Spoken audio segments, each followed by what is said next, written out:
What is up, everyone? What is up? Happy 4th of July. Happy Independence Day. Although it's kind of a somber day if you've been paying attention to the disgrace that is the big, beautiful bill. I'm not trying to be partisan here. I'm just saying it's horrible. For those of you that have seen my content, you know I don't care about Democrat nor Republican. I care about what's the right thing to do. I'm not a party loyalist, to say the least. I've voted across all 4 of the parties in the United States that are, besides, the fractional one. How's the bill going? It's horrible. We're going to talk about that in a second here. I'm just trying to figure out my YouTube chat thing. Give me 1 second. That's what was taking me so long, was I was having issues getting connected to some streams and stuff. So give me 1 second. $1,500 chair. More like $300 when you buy it used. I do love a Herman Miller, don't get me wrong, but it's a better deal to go buy it used. You can find a lot of furniture liquidators, and it's a great chair, and they're very serviceable. No, I'm not spending $2,000 on a chair. That'd cost more than my computer I use for streaming. But not more than the workstation over here. $2,000 for a chair, $1,500 is a little bit out of my price range. I'm not saying that I'm against the idea of, a chair being worthwhile that much. Like if it can massage me and stuff like that. Yeah, $1,500 chair for that makes total sense. 1 second, I'm just restarting chat over here. I have a little dock that brings in all the platforms I stream to, because I do multi-stream. So that way I can see everybody in, and I have to have things on all of the different browser windows here. So let's see. Chat, want to type something in so that I can just make sure the thing's going in? I'll see if I can send a little test. Okay, so it seems to be working on the TikTok side.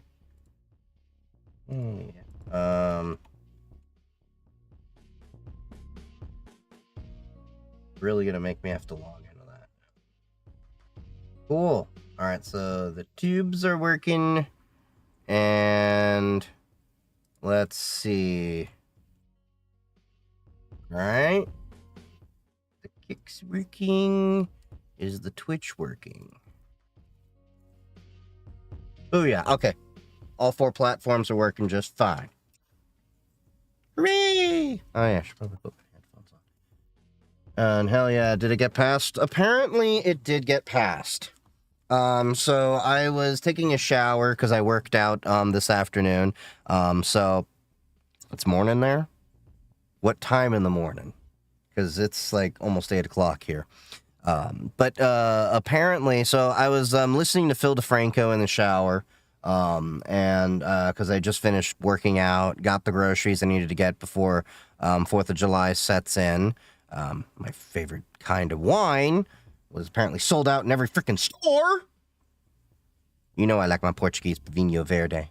Anyway, at this point, Casal Garcia should just freaking sponsor me and send me an entire pallet. Not a case, a pallet. Okay? And that'll satisfy me for a month? But anyway, so I was listening to Phil DeFranco, and I was kind of surprised that the Republicans, well, not really the Republicans, but the House passed it as fast as they did. The Republicans caving did not surprise me at all. Again, not partisan here. I don't care if you're Democrat. I don't care if you're Republican. But wrong is wrong, right is right. That's my view on things, okay? And if you're looking for partisan politics here, you ain't going to get it. I have historically voted across all 4 parties in city, county, state, and federal elections. I voted Green, Libertarian, Republican, Democrat, because I look at every individual candidate and I say, do I like that person? Do I like what they stand for? I don't care about the party. I'm going to be honest there. But just to talk about myself a little bit, I have not really voted for a Republican in the past few years. It's been really hard since the whole Trump and MAGA thing has really come about.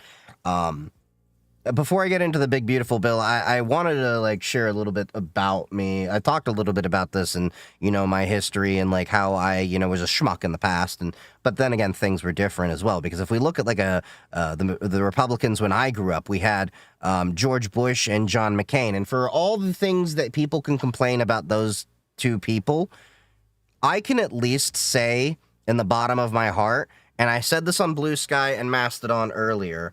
I'm going to make sure I got my own verbiage right, because this is one of those off-the-cuff things. Okay. So, I said this on Blue Sky. I also said this on Mastodon. I cross-post very often. I think I also put it on Threads, but I don't check Threads. I have not logged into Threads in months, but it's on my cross-poster. Hot take.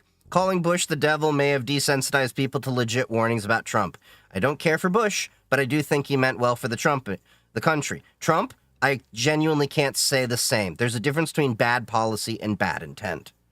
So what I'm saying with this statement here is, do I necessarily agree with a lot of Republican policies? No, but there's also policies on the Democrat side I don't agree with either. And I think that's how a lot of Americans actually are. But I can at least say in the bottom of my heart, looking at George Bush as I grew up, because he's pretty much the only president I can really remember as a kid. I was a little bit too young to remember the Bill Clinton years, so I can't really speak much to him. I could say the same thing about John McCain. I could say the same thing about Barack Obama or even Mitt Romney, which is that they all sincerely were doing what they believed was in the best interest of the country and trying to help the American people. I can genuinely believe that, and I will genuinely stand on that hill. But for years, I have really said I can't really see the same from Trump. Bush? Yes, really Bush. So a lot of people don't remember how Bush was post 9/11. Yes, we can talk about the bad policy of Iraq, Afghanistan, all that. The thing I'm saying is, I shifted my schedule and things like that, and I just decided to surprise everyone's vampire. So this was a surprise for everyone. I was just like, you know what? It's the day before the 4th. I got no work tomorrow. Let's do this.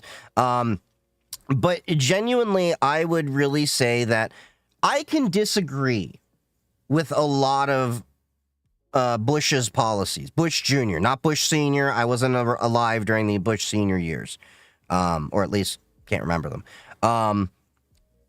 But I can genuinely say George Bush had the best interest in helping the country. Do I agree with the policies? No.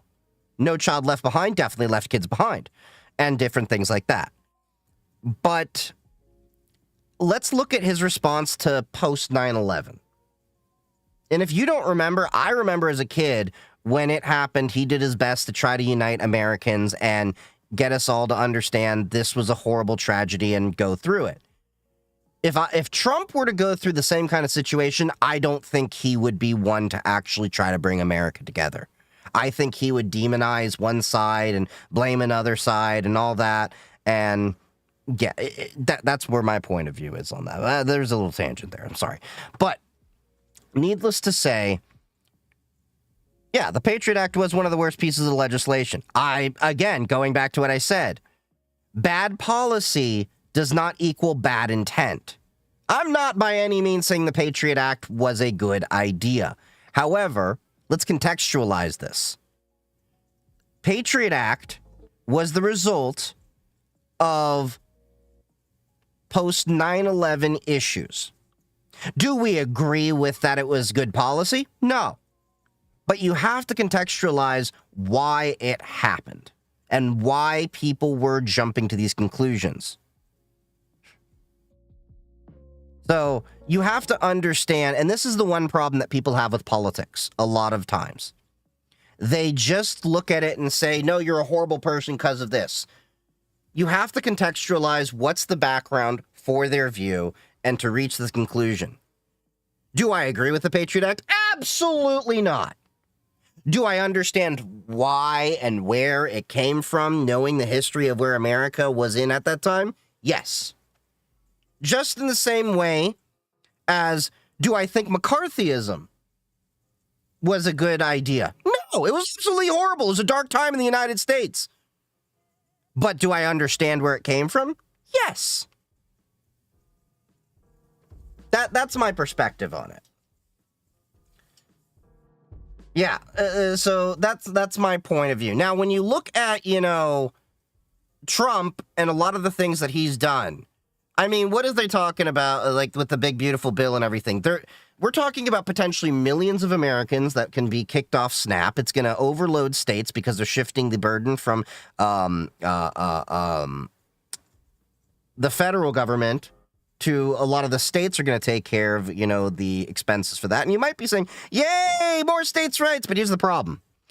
If you actually look at the tax generators and who I guess you could say are the welfare queens of the United States,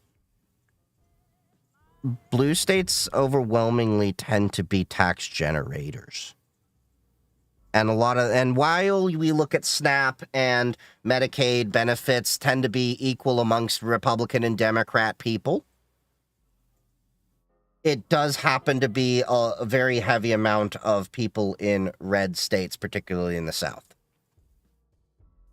That's a problem. And the big, beautiful bill is not going to fix a lot of the problems we have. It's still increasing the deficit. It's giving tax cuts to the ultra wealthy, which I don't really understand why we're letting the rich get richer, other than that they are Trump's friends. Let's put it into perspective here. The top 1%, I forget what the exact number is that defines you as top 1%.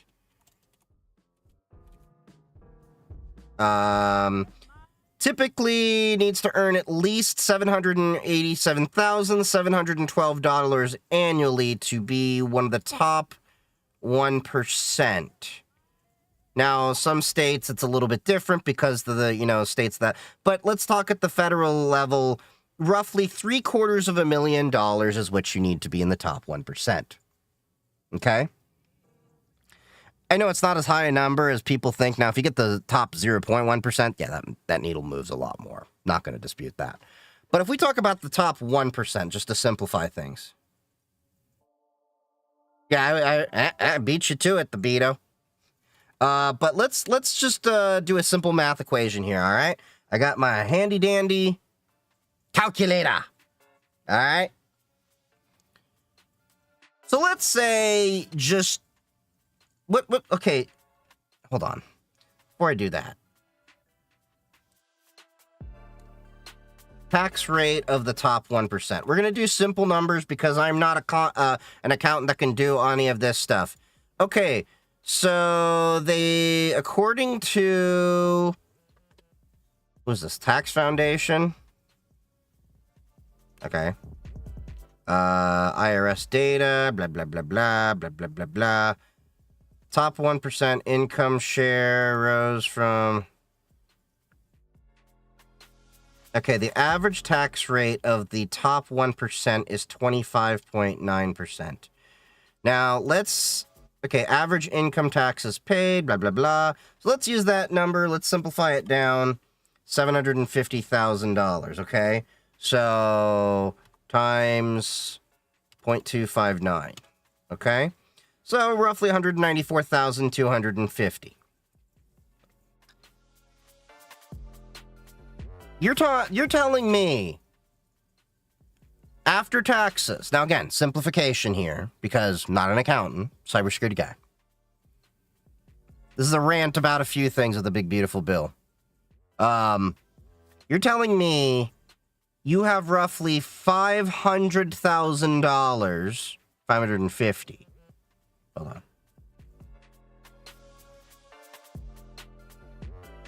Yeah, $555,750 post-taxes. You can't live on that? Look, I'm still middle class. I do pretty well, considering I'm middle class as a cybersecurity person. That's more than quadruple, more than, actually more than quintuple. What I am making before taxes. And that's what they have after taxes. And you tell me you can't live on that? That sounds like a budget problem if you say that, oh, you know, these taxes are killing me. Yeah. So, you know, like, let's say, so I have very little sympathy when it comes to, you know, them saying, well, the rich are paying too much in taxes. Look, I'm no socialist. I'm a bit more, I will guess you could say libertarian, but that just irks me. That don't pass the sniff test to me. Also, it's going to impact students with student loans. Yeah, that is definitely of concern. Now, luckily, I have most of my student loans forgiven from going to a school that defrauded the U.S. government, but I still have some student loans left over from my time when I studied to be an electrician. There's only a few $1,000s. But it's still of consideration because now I'm going to have to figure out how that actually is going to get paid out because I was in the whole save or whatever, that whole thing, and my loans have been in limbo for years at this point, and I can't figure out what to do, really, in this situation. A lot of people are going to get screwed, and the people that are going to get screwed are at the bottom. Not only that, I talked about earlier, if you were on my TikTok, what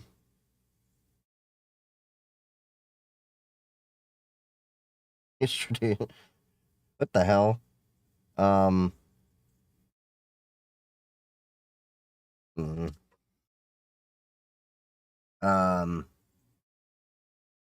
Okay, so let's see. You are on the big TV now. I feel honored, Vampire. Trump is anti-establishment. People voted for him because of Bush. Yeah, I don't really see how Trump is anti-establishment when he is the establishment, and he himself has admitted to using the very same loopholes of the establishment to make himself wealthy. He himself has admitted to that. If he, let's put it this way. If he's anti-establishment, then I am the biggest Christian you guys have ever met.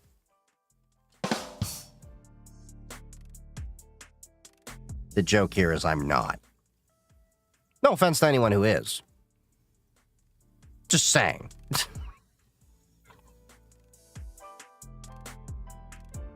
I recently saw, let me see, hold on. I believe Microsoft. What are you talking about? Microsoft is always the fault. Currently at a Cisco packet tracer class. Nice. Trying to read through the comments. Are the M2 chips good for heavy workloads? Just wanted to know. Not really. So when we're talking about M2 workloads, they're okay for lighter workloads. A lot of people like to talk about the efficiency of it and everything like that. But if you're talking about properly heavy workloads, conventional workloads, like multiple virtual machines, doing cryptographic functions, a lot of that, the M2 can do okay. And I say this as a person that's played with the Mac with an M2. I have a test Mac at work. And everyone that's like, you've never used a Mac with an M series CPU. Yes, I have. I still don't care for it. I'd still rather use my Windows laptop, if that tells you anything, and stick to WSL, Windows Subsystem for Linux. Anyway, the reality is a conventional x86 CPU with, like, say, an NVIDIA GPU or even an AMD GPU for OpenCL stuff, but in most cases things are, you know, CUDA optimized, is going to be a lot more of a heavy hitter.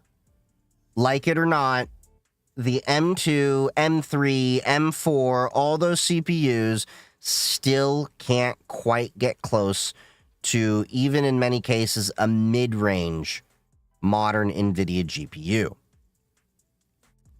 for a lot of different tasks. So, like, you're doing, like, OC Hashcat, things like that. And then there's the issue in terms of Mac about the limitations that it has when it comes to, well, the fact that Mac just doesn't work well for certain workloads just because of compatibility issues.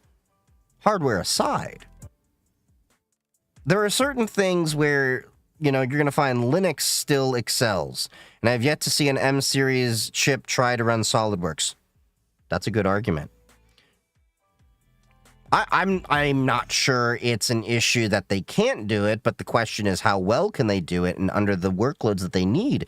Because as we know, in very precise workloads, you need to move from an NVIDIA GeForce to a Quadro because you're going to need double precision and other features, or even an AMD Fire Pro. And the reality is, Mac isn't really built for the professional workloads that they claim. It'd need to be compiled for ARM. It would have to be, but Mac has enough of a user base that a lot of people would actually run on it. Now, back in the days, if you get like a Mac workstation that could actually accept an external GPU, like a Fire Pro, or back when Mac even allowed NVIDIA, Mac was a pretty solid workstation. Get the Mac Pros with an ECC and dual Xeon and off to the races. Now, of course, you'd be paying out the butt for it, but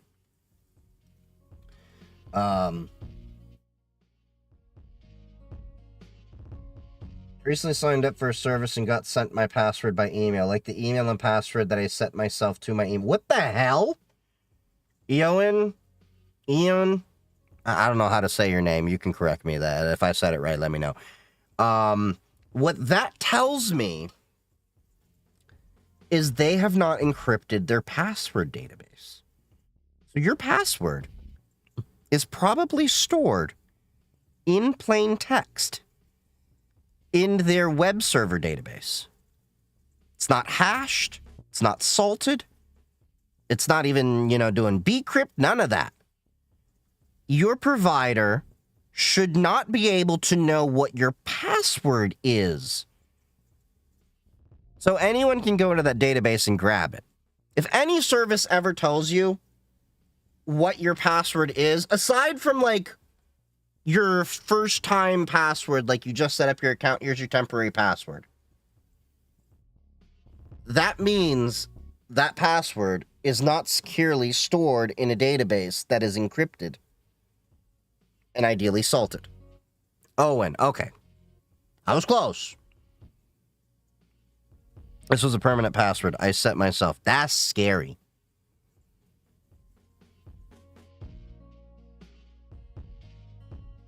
Is it possible to know if the Pegasus spyware is on your phone or being used to look through your phone? Yeah, there's some people that have developed some software for that. Now, first of all, most people that are concerned about Pegasus software don't need to be concerned about Pegasus software.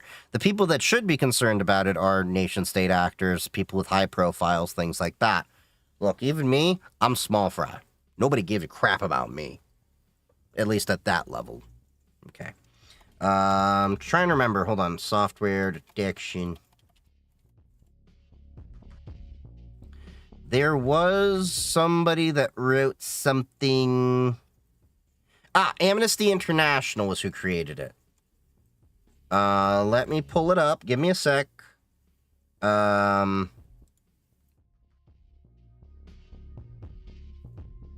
Okay. This should be it. Amnesty International. They had an article back in 2021. How to catch NSO groups Pegasus. So they have the ability to, you do this. You can read this article. They have ways to detect it. So, yeah, you can read all through that. It will tell you about the suspicious processes, things it's hitting, all of this. So there are ways to detect it, but the average person doesn't need to be concerned about this. The other thing that I would tell you is even the NSA has given the recommendation of rebooting your phone once a week. A lot of different spywares out there don't stay persistent. Now, that's not all of them. I mean, some of them do. So another safety measure that you should be doing is reboot your phone once a week. Just turn it off and turn it back on. Simple as that. Had that not been patched for ages? What, this? Potentially it has. I believe a lot of this has. But there may, I haven't looked too much into this side of things. But, yeah. I believe potentially it has, but there are ways to detect it. People have looked into it, like Amnesty International, as you can see. And like I said, a good safety measure is to turn off your phone, turn it back on, just reboot it once a week. The exploit that it used, some of them have. I don't know the specifics on if all of them have. The problem is, as well, that companies that sell state-level spyware often don't reveal their tricks. So we have to catch them. So, do we know if all of them are? No. Is it polymorphic? Not to my knowledge. How does zero-click exploits even work? It's crazy. Well, it's a matter of just finding an exploit that actually works. I mean, there's in different forms. Like, there's been a few where you could send a text message to someone and then it would actually, like, shut down their phone, crash it, get access to different things. So there's different ways that it works. Now, every zero-click exploit can potentially have its own different attack path, reason that it happens. You have to remember that software is inherently designed by humans, and humans are fallible. They are not perfect. Therefore, they are likely to create imperfect products, whether in hardware or software, that can have vulnerabilities. We don't live in a perfect world. So they will exploit these. But let's be honest here. As scary as these things are, and everybody's like, ooh, Pegasus malware and all that. The honest truth is, you should be more worried about social engineering than anything. That is still the most commonly used and prolific, is that the proper word, I guess you could say? It's the most, it's the number one way people are going to get into networks. I mean, even when you talk about threat actors like Scattered Spider, which we'll talk about in a little bit here, because I'm changing up formats a little bit. Yeah, that's right. I've actually set up a little news feed for myself to go through cybersecurity news so we can read through and react to some of it myself. I'll pull that up actually right now so I don't forget. Anyway, Scattered Spider and others, they rely on social engineering. Like, do you all remember the MGM hack where MGM was down for a few days? The MGM Grand Hotel. I think it was MGM Grand, if I'm not mistaken. How did that happen? Do y'all remember how? I think it was Alf V, if I remember, was the group. I could be mistaken there. They simply looked up the information that was available from company employees on LinkedIn and other social media. They then used that information to contact the help desk, convince the help desk to reset their credentials, and boom, Bob's your uncle. That's still the number one way people are going to be attacking your, personal credentials or anything like that. Like, how many of you have been getting those, you have a toll, fine to pay, click this link, or, what was the other one I saw the other day that came through I was kind of laughing at?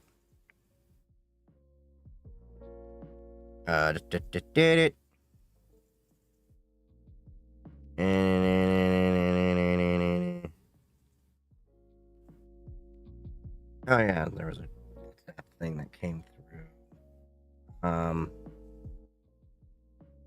Oh yeah, there. I can't find it. I think I threw it in the junk. But anyway, the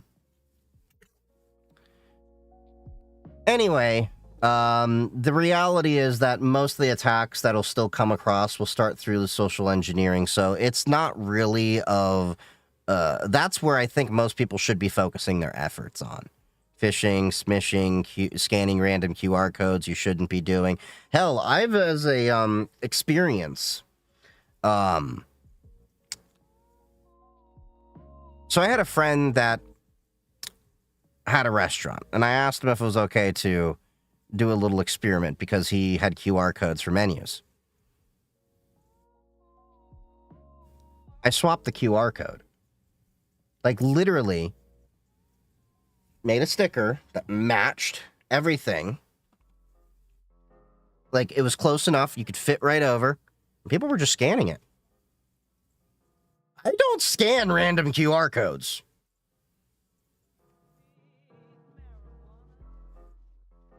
Focus on all time against social engineering. Focus on segmentation.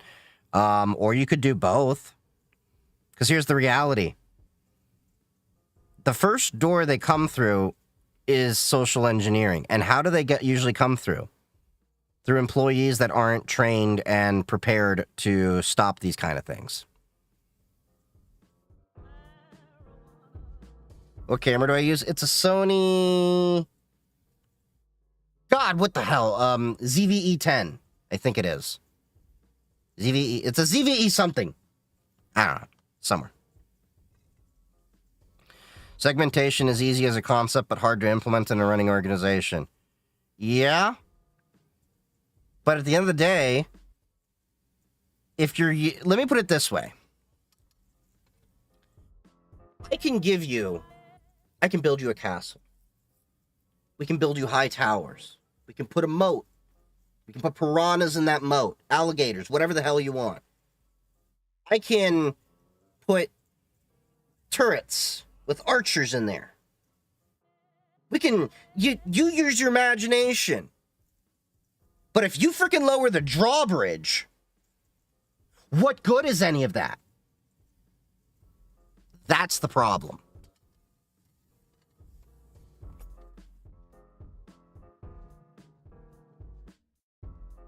That's why you have a second, third, fourth moat with detection and response.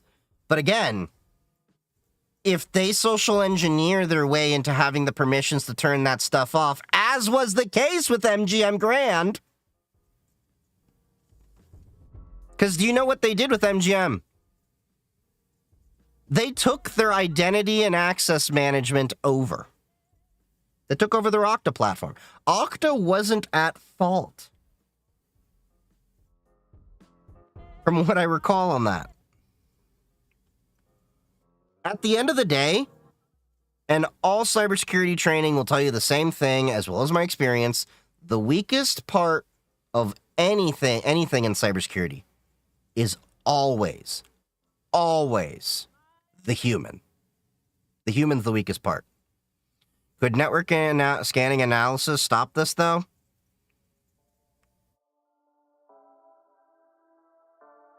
Potentially, but not really, because it depends on, how quick your response time is. Do you have an operations that can actually act upon and contain things as they happen? Like, even if you deploy a good Wiz environment, Wiz is a good cloud security posture management system. You have to be able to respond to that. You have to be able to remediate that. So you still have this whole cat and mouse game. There's no silver bullet when it comes to cybersecurity. It is a layered defense, but at the end of the day, a big component of cybersecurity in organizations is training. And I'm not talking about training of the cybersecurity professionals only. I'm talking about everyone across the board. Because all they got to do, gain trust, elevate from there. I've seen KnowBe4. I mean, they're okay.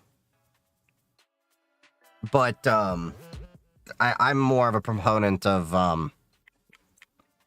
Hawks Hunt. Hawks Hunt and their micro trainings and the way they do their phishing training and all that stuff. Use 3FA or is 2FA enough? In some things, it's, there. But in most cases, a YubiKey and a password's more than enough.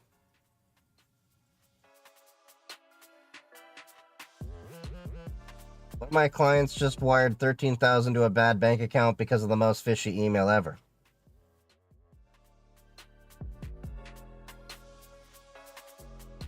Tell me what system would have perfectly prevented that, other than the human knowing to spot a fish and being able to know to verify.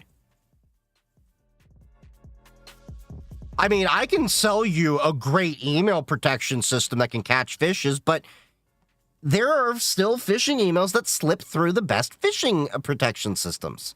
And I've seen it. And again, that goes back to the part of operations being able to be there, but then humans being trained to identify these things to then report them so that operations can investigate in them.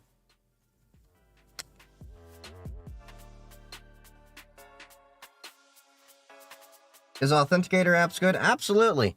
Authenticator apps is basically the bare minimum that I actually recommend people using. I do not recommend using SMS MFA whenever possible. I've talked about this many times. Haven't been on here in a minute. I was just on here Monday. I don't know why TikTok doesn't tell people that I'm, not here. And just for all of you to be aware, I'm not only on TikTok when I live stream. I'm on the tubes, the Kick, the Twitch. So, I like to be wherever my audience is.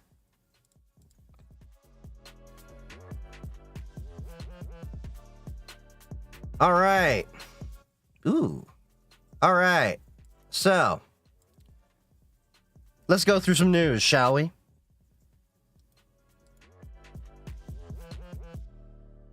right, so hold on.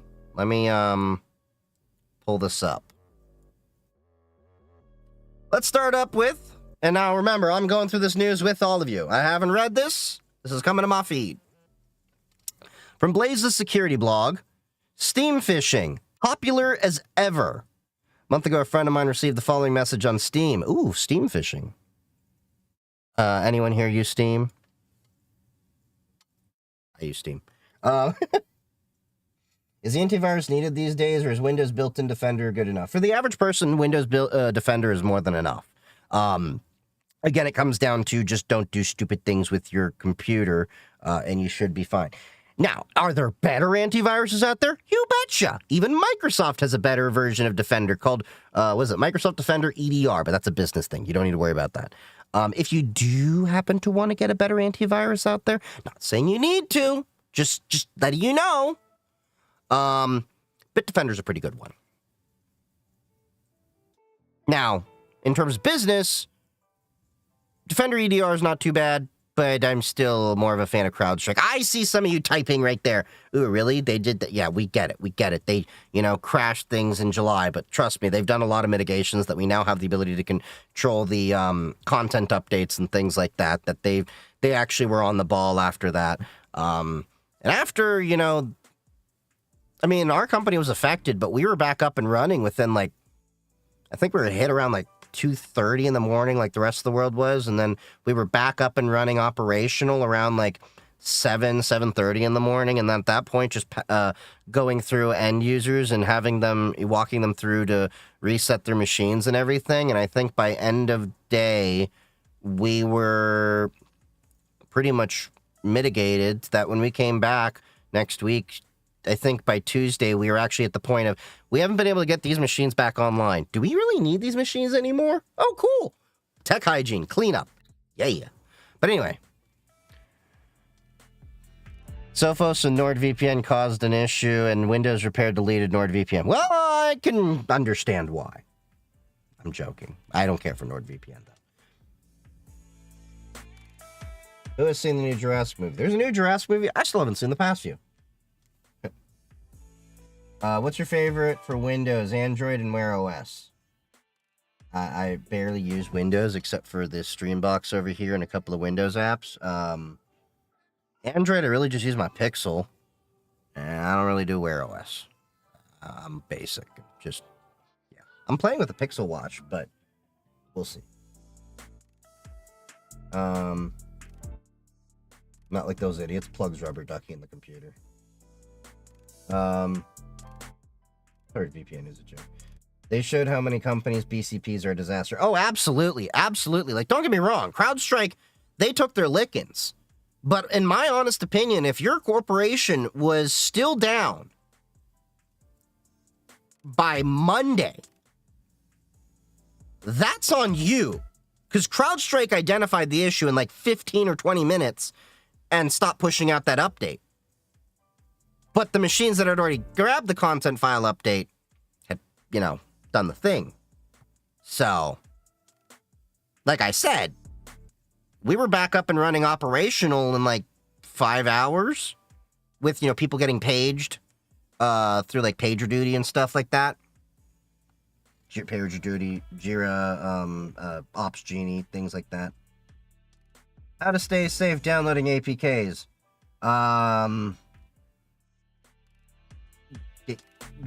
You don't download random ones. You get them through trustworthy sources.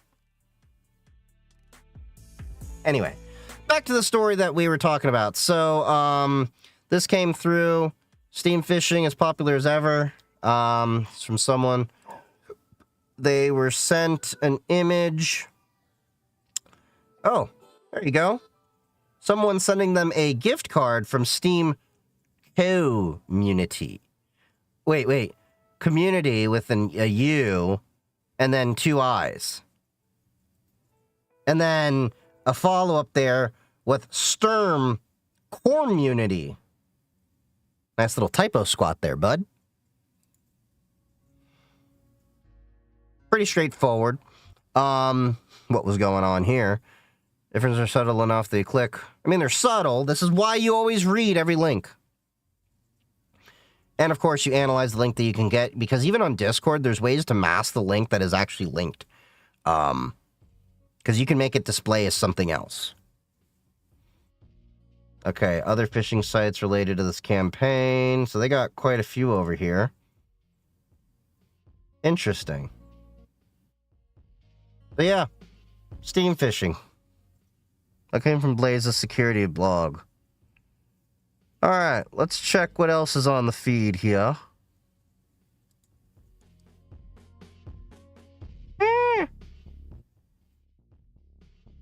Hit the wrong button.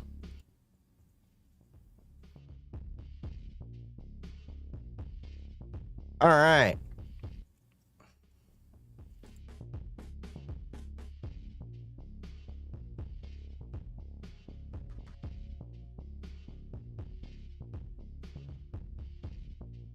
Let's see what's next on the list. What do you think big companies like Steam can do to stop phishing messages, etc.? In what regard? Phishing messages sent to Steam or to users on Steam? There's... Potentially what they could do is they could use things like well, the thing is, there's no real silver bullet when it comes to phishing messages in general. I don't think there's really any, like, silver bullet. Like, I could talk about using things like DNS twists to do enumerations to figure out typo squat domains. I've talked about this in the past, where you can actually use DNS twist, which is a really cool application. I'll actually bring that up for you guys to see. I've used this at work. I actually have a automation I use with their Python library so that I could actually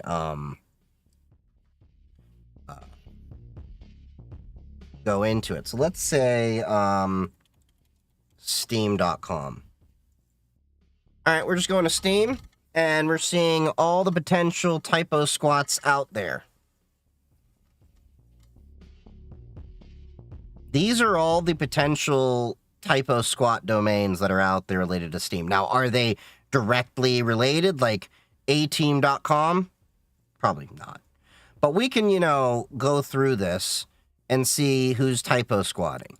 Let's do something a little bit different. Let's do twitch.tv.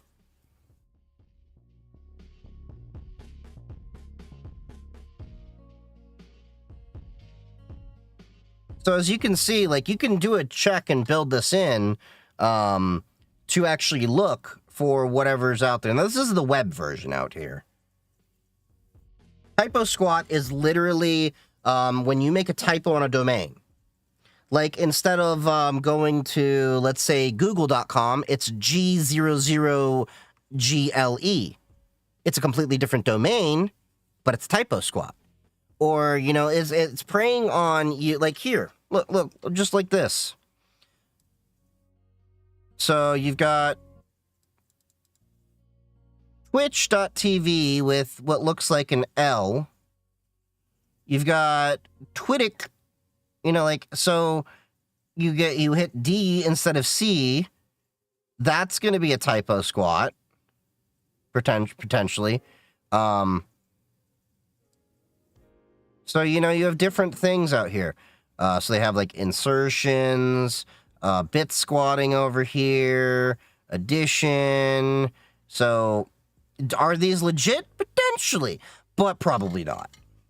You can kind of look at the different name servers. Now, they could be, you know, legit to other things like that.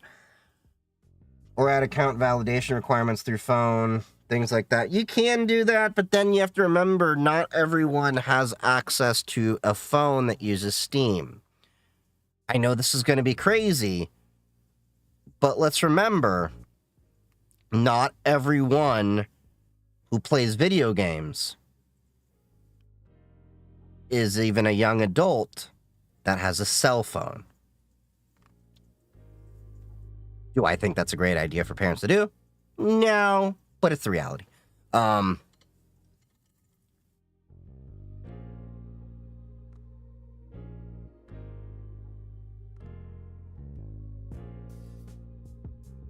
English is hard than intention. Wait, what? Discord masking is shit. You also have to remember the pop-up that comes. True. It's internal, the bad spelling. If they pass the test of not seeing it, they will buy. Yeah. Any system compromises could have been... Dev, you are the system compromises. You know, doing a library to pull those and pull them into a DNS filter seems like a nice thing. Yeah, so that's actually what we do at work is, if you actually use this is DNS Twist. This is actually a project that you can actually, this is open source. You can do this. Apache 2.0 license. See, right there. And you can actually do all these locally. So, I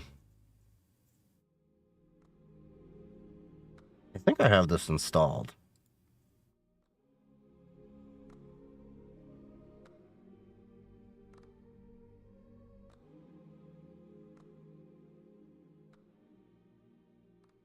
Oh,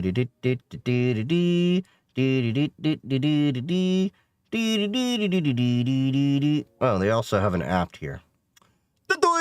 Could have done that. They also have a brew install here. They also have an entire Docker if you want to run it that way. They also have an entire Python library. I forgot where I grabbed it from, but it is a working library that you can actually use it in part of a Python script to automate it. So what I actually did is I created an AWS Lambda at work that I call it Domain Assassin. It grabs the it actually does work on the permutate once a month, operates on all that, and then spits out a Jira ticket for them in ops so that they can then create the IOCs and IOAs for those out there. So let's say, you know, somebody goes to like Google instead of Google. Well, I don't work at Google, but you get my point.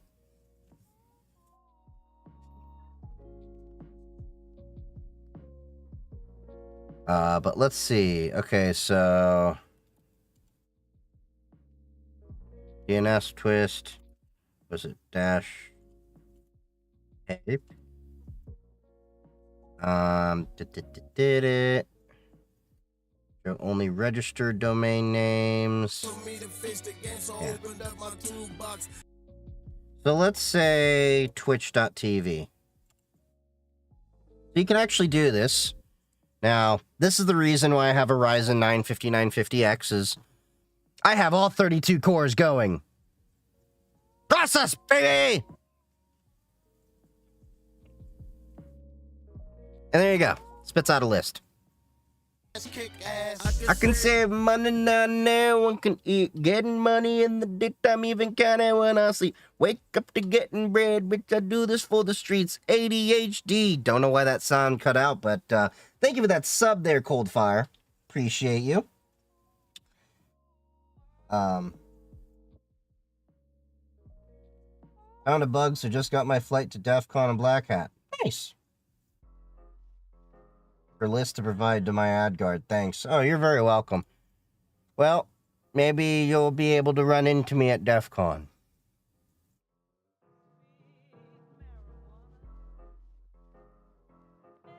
I'm probably going to be at B-Sides.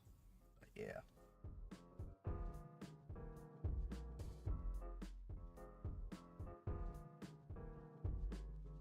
Looking forward to looking for you. That sounds ominous.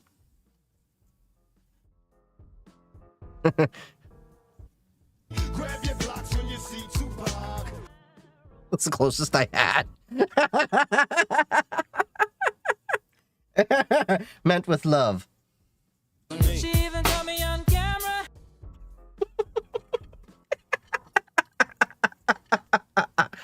I do need to add some sounds to my soundboard, but I thought that was funny. But yeah, you can use DNS Twist for all sorts of things. There is a DNS library out there for it. Let me see if I can dig that up.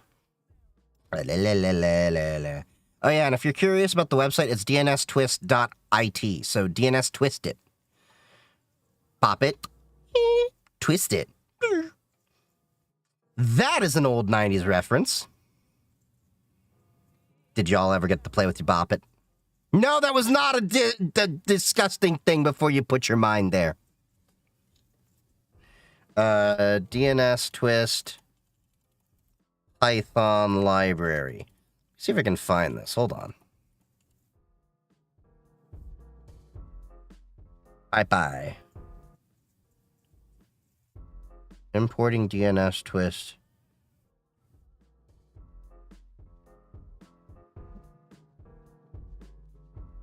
Okay, so it looks like it's in there. Maybe I should just read the damn thing.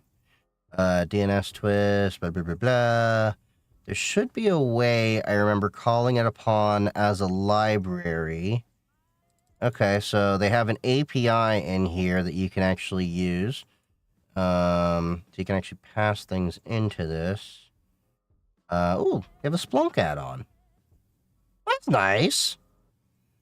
It's integrated into products and services of many security providers. So it's got Splunk, Recorded Future, Spiderfoot, Digital Shadows, Security Risk, Smart Fence, Threat Pipes, Palo Alto, Cortex XSOAR, Rapid7 Insight Connect SOAR, Mimecast Watcher, Intel Owl, Patter Owl, VDA Labs, AppSeco, Maltego, Concecia, I think I said that right, Threat Insights, Fortinet's, FortiSOAR, Threat Connect, and CISA Crossfeed. Nice. I do need to look at my code to figure out how I did that. But there are ways for you to like export it to a CSV and JSON and spit it out. It's been a while since I've actually played with this properly, but it is very valuable for going after typo squatting. Now, back to the news. I need to make like a news sound, like doo-doo-doo-doo-doo-doo. You know, the little type, you know, like news. Microsoft asks users to ignore Windows firewall config errors. Dumbass. It was at this moment that he knew. He fucked up. Yep. So Microsoft asked customers this week to disregard incorrect Windows firewall errors that appear after rebooting their systems following installation of the June 2025 preview update. So let me get this straight. They're telling you to disregard misconfigurations in preview, aka beta software.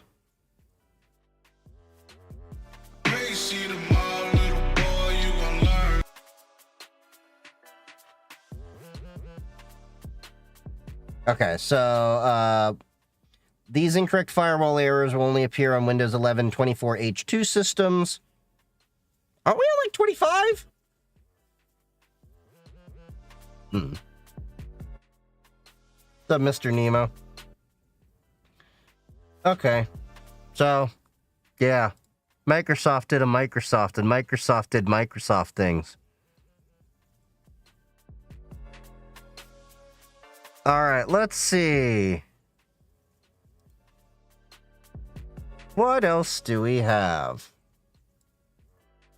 Grafana releases critical security update for image renderer plugin. Okay, Grafana, for those of you that don't know, and if you haven't seen on other videos, I actually am a fan of their software. I actually use Grafana for my dashboards and stuff like that. I just need to rebuild my Grafana server because I also have to set up Telegraph and Prometheus and all that stuff, and I need to more powerful box to handle all that, and then, yeah. Anyway, it's good software. But Grafana Labs has addressed 4 Chromium vulnerabilities and critical security updates for the Grafana Image Renderer plugin and Synthetic Monitoring Agent. Although the issues impact Chromium and were fixed by the open source project 2 weeks ago, Grafana received a bug bounty submission from security researcher Alex Chapman proving their exploitability in Grafana components. Grafana describes the update as a critical severity security release and advises users to apply the fixes for the vulnerability. Some decent scores there. They almost hit the 9s. So, update yo Grafanas! Yeah, pretty straightforward. Grafana CLI, install plugins renderer, and you can do the Docker pull for that. Alright. Let's see. What did Microsoft do today? Among other things. There's a SharePoint Online issue? Apparently there's a SharePoint Online issue. Interesting. I didn't experience it because we kind of got let out early. Okay. Nobody cares about XAI. I don't think anyone cares about XAI. Talking about their Grok 4 code release. Ooh. But we can talk about some ransomware stuff. Idea Lab confirms data stolen in ransomware attack last year.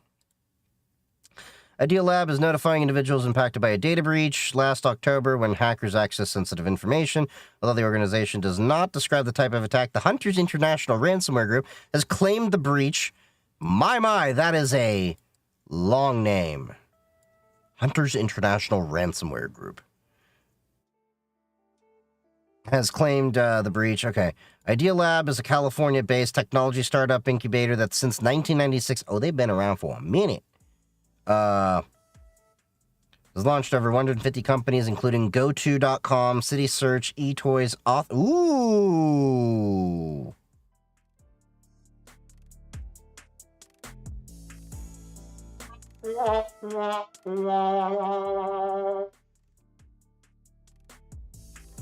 Please tell me y'all heard the sad trumpet. Anyway.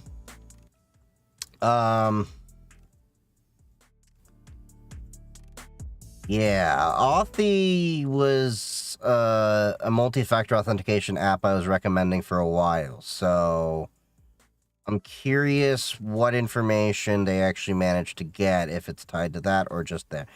Upon investigation, it was determined that threat actors had gained unauthorized access to its systems 3 days earlier. Company contracted third-party services, which blah, blah, blah. The results confirmed that data had been stolen from its systems, impacting current and former employees, current and former support service contractors, and their dependents. Ooh.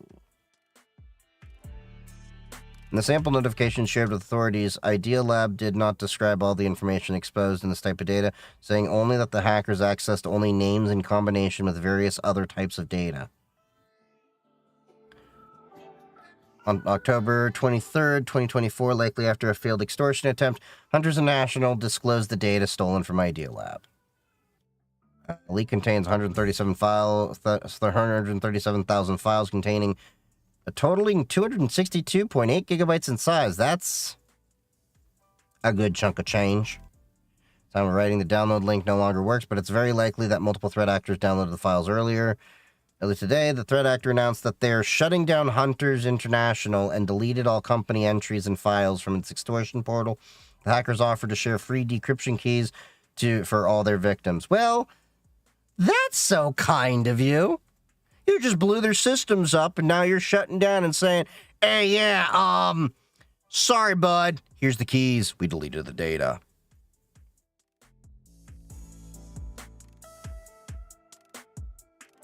However, okay, let's see. However, this may be part of a rebrand attempt, as researchers at cybersecurity company Group IB in April said the threat actor launched a new extortion-only operation called World Leaks. What are they trying to do? World Star! For ransomware. Is that what they're trying to do? I don't know. You be the judge. To protect against incidents of risk that arise from this incident, the notification are offered free of charge service coverage for a 24-month credit protection, identity theft, and dark web monitoring services through IDX.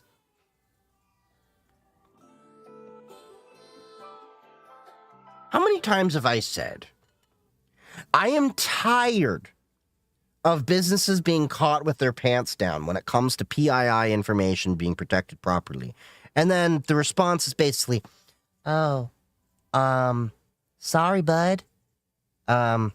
Would you like some credit monitoring? I mean, you should have your credit frozen already. I've talked about this many times. But, I'm tired of the answer being, oh, we're just going to give you some free credit monitoring. Oh, yeah, your city, got breached. Oh, we're going to give you some free credit monitoring. Oh, your job did too. We're going to give you some free credit monitoring, but I already have free credit monitoring. You want some more free credit monitoring? Oh, yeah, but then, this other company over here got breached. Well, I already have free credit monitoring from two. At what point does it end up being that everyone in this country is getting free credit monitoring to the point that we find out that credit monitoring is merely just being paid by all the breaches, and all citizens of the United States have just free credit monitoring? At what point does that happen?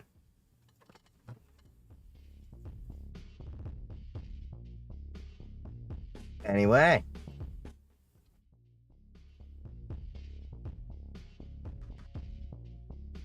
Let's go on to China. China-linked attacker hit France's critical infrastructure via trio of Avanti 0 days last year. So, China-linked attacker, French critical infrastructure. Sacre bleu. Sacre bleu. Une merde. French authorities said government agencies and businesses spanning telecom, media, finance, and transportation were impacted by the widely exploited Avanti vulnerabilities. What the hell's Avanti? Oh. Avanti Cloud Services appliance devices. Curious, what is Avanti? Like an AWS thing in Europe?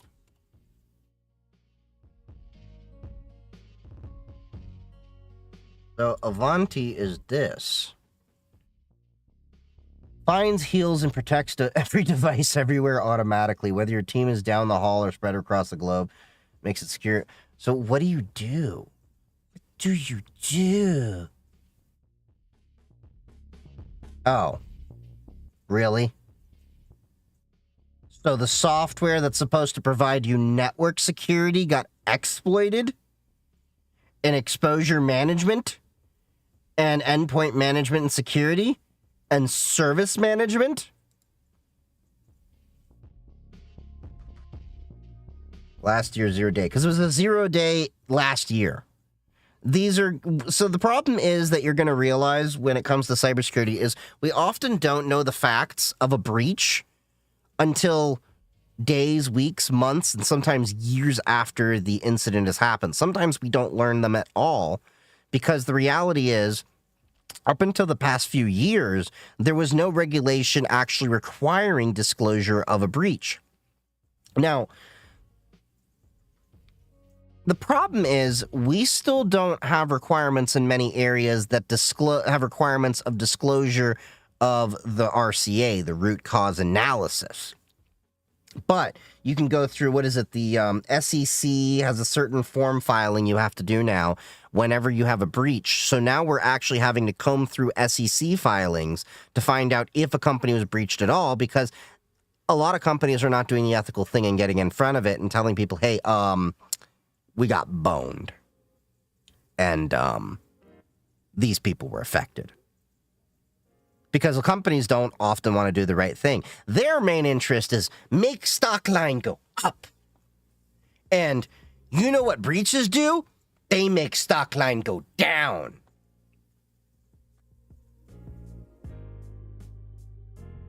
What are your thoughts on the big, beautiful bill? You already missed my, like, 15, 20-minute diatribe when I first started the stream. It sucks!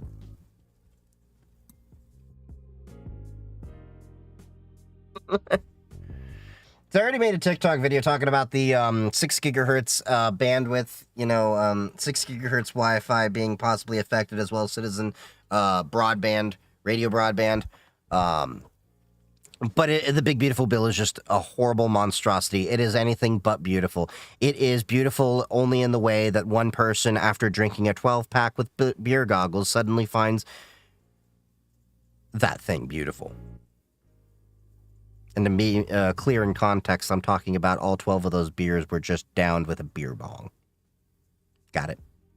Anyway.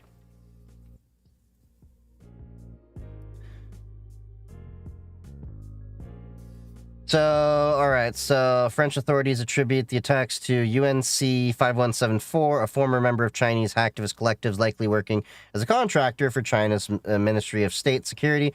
According to Mandiant, the attacker believed to use the persona Utius? Previously exploited edge devices vulnerabilities in ConnectWise, Screen Connect, F5, Big IP, Atlassian Confluence,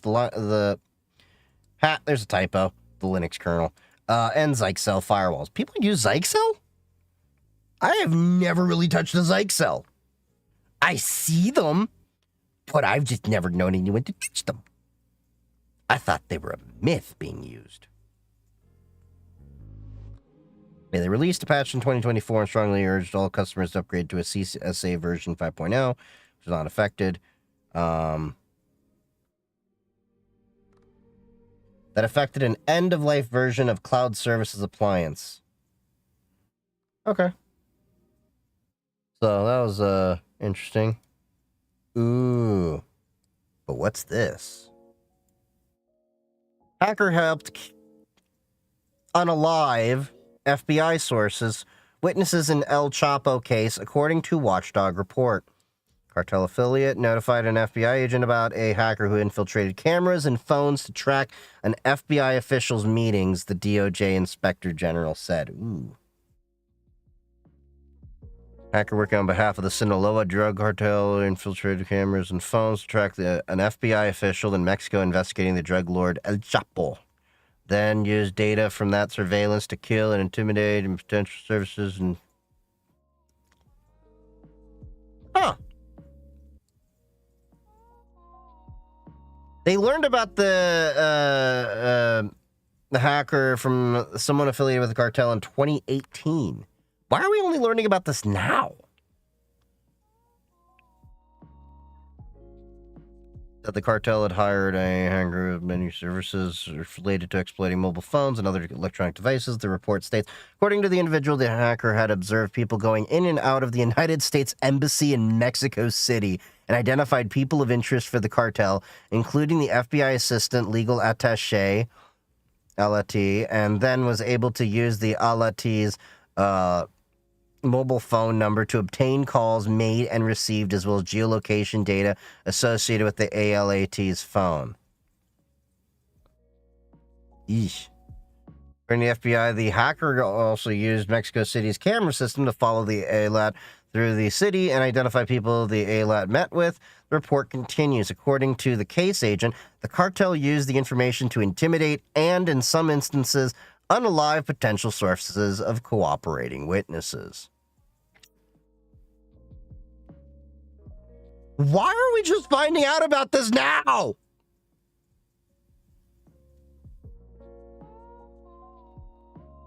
What the?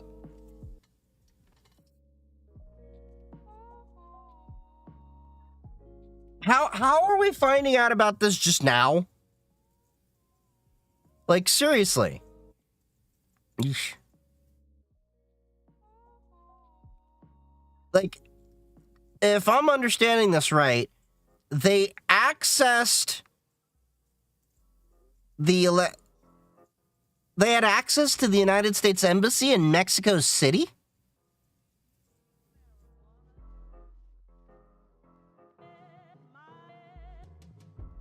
No, they're saying that someone reported on the hacker.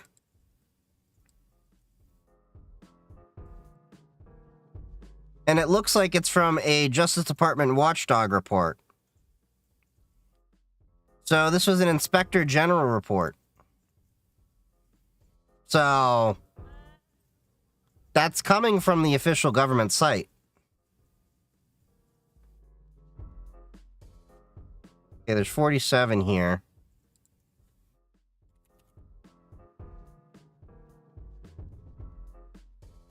In 2018, while the FBI was working on, it says redacted over a bunch here, an individual contacted the cartel, contacted an FBI case. An individual connected to the cartel agent contacted an FBI case agent. The individual said the cartel had hired a hacker offering a menu of services related to exploiting mobile phones and other electronic devices.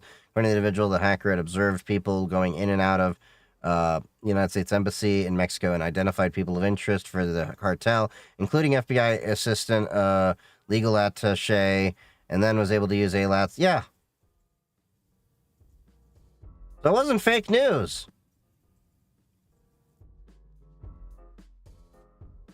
This is coming directly from the Justice Department.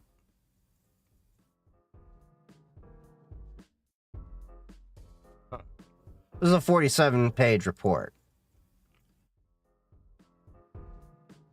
All right. Much of the FBI's response to the draft report is redacted, but it says the FBI effort's been multifaceted and involved many components of the enterprise working separately and in collaboration, including with other U.S. government agencies facing similar threats. We nevertheless agree that to better understand the threat posed by challenging operational technologies, an enterprise-wide assessment of threats posed by operational technology is warranted. You know, shit, Sherlock. It also agreed that recommendations to train FBI personnel on the nature of the threat posed by ubiquitous surveillance. Again, humans need to be trained. Oh yeah, and did you hear about the new tactic that scammers are using? Did you hear about it? They're impersonating Doge. Y'all are about to get doged, baby! No, I'm not a fan of Doge. Just make that clear. I just, Doge itself was a scam, but now the scammers are going to use Doge to scam. So is that a double scam? A double scammy whammy? I don't know.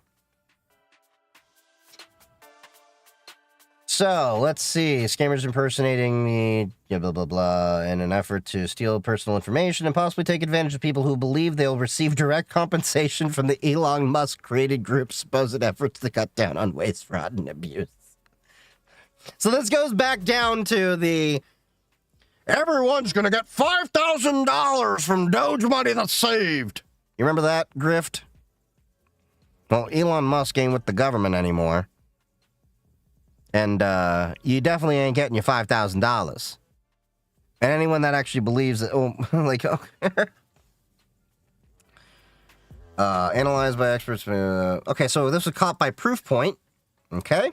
Revealed a new scheme that involves scammers pretending to be a Doge agent looking to steal personal information. The message was sent to close to 1,800 email addresses and to more than 350 organizations, Proofpoint found. So this looks like that is only that Proofpoint is aware of.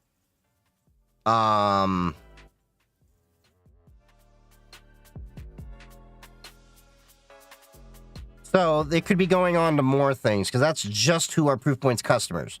While the effort didn't appear to be targeted, recipient email accounts were affiliated with colleges and universities, transit entities, as well as government and other organizations. So again, this won't tell us if, individuals that are using, say, a Gmail, an Outlook, a Proton Mail, things like that that are not necessarily monitored by enterprise security products for email. So you don't want to get Doge and Elon tattooed on your knuckles? No! Anything. I'm going to tattoo my butthole. Kidding. Although it would be a sweet idea to just crap on Elon anytime I go to the bathroom. But I digress. Crude? Perhaps. But you know what? Anyway. Back to the story at hand. U.S. government is a very common theme, blah, blah, blah, blah. Yeah, we know. Pretending to be an authority to try to get people to give over information is nothing new. I mean, we've had the people calling like, oh, yeah, I'm from the IRS, and if you don't pay, we're going to arrest you. We have people down the block. The sheriff, blah, blah, blah, blah. Yeah, that's nothing new. We've been seeing this for years. So there's just a new iteration of that. The email said it was sent from Agent Daniels with the Doge Coordination Unit with the subject line, Doge Community Access. The email claims that the recipient has been given a specific ID and an option to message an agent affiliated with Doge and from a non-existent division of government and economic development. It seems to be soliciting support in Doge's efforts and directed people to a chat on a separate online platform.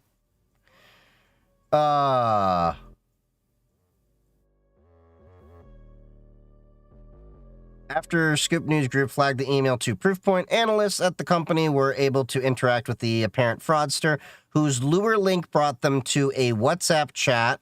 Larson said the person identified themselves as, quote, your assigned personal agent from the Department of Government Affairs. God, I cannot speak tonight. I swear to drunk, I'm not God. Nobody have supper.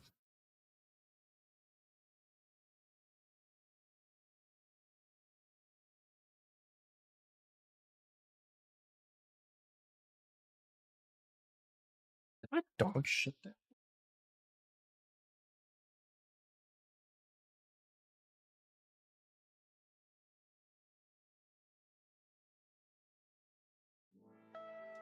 I don't know, I just smelled something, like the wind brought that way, and I'm like, that didn't smell too good. I think my dog just farted and the fan blew it right into me. Oh! I hope that's not a trick my dog just learned.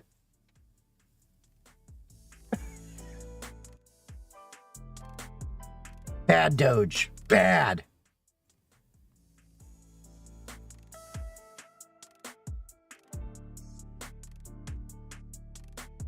All right. Federal employees should remain vigilant about spam, blah, blah, blah, blah, blah.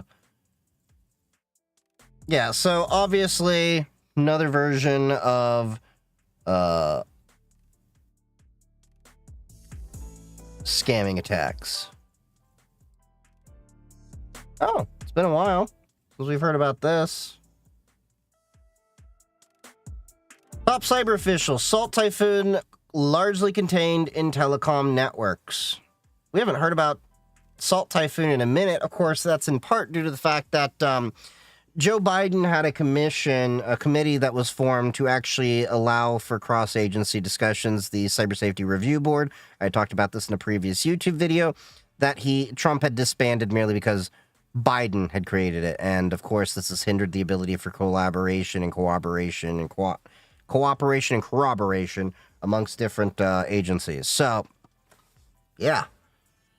The group still poses a threat. The Bureau is focused on resilience and victim support, and going on offense could be in the future. How are they going to go on offense? Yeah, so we got the Salt Typhoon. So for those of you that don't remember, Salt Typhoon was the threat actor that had actually gained access to a lot of America's telecommunications systems, like AT&T, Verizon, things like that. They got into a lot of things, to the point the FBI and CISA both were recommending everyday users to start using end-to-end encrypted chat applications like Signal, or at the very least WhatsApp, even though I'm not a fan of WhatsApp, but it is end-to-end encrypted. But there's another issue about the metadata and everything that Meta uses with it, blah, blah, blah. I'm not going to get into that right now. So the FBI who has historically fought against end-to-end encryption tooth and claw in every single shape and form, saying, we need access to your data to find the criminals, is telling people you should use end-to-end encrypted apps because these threat actors are in there and they could have access to your SMS messages and everything.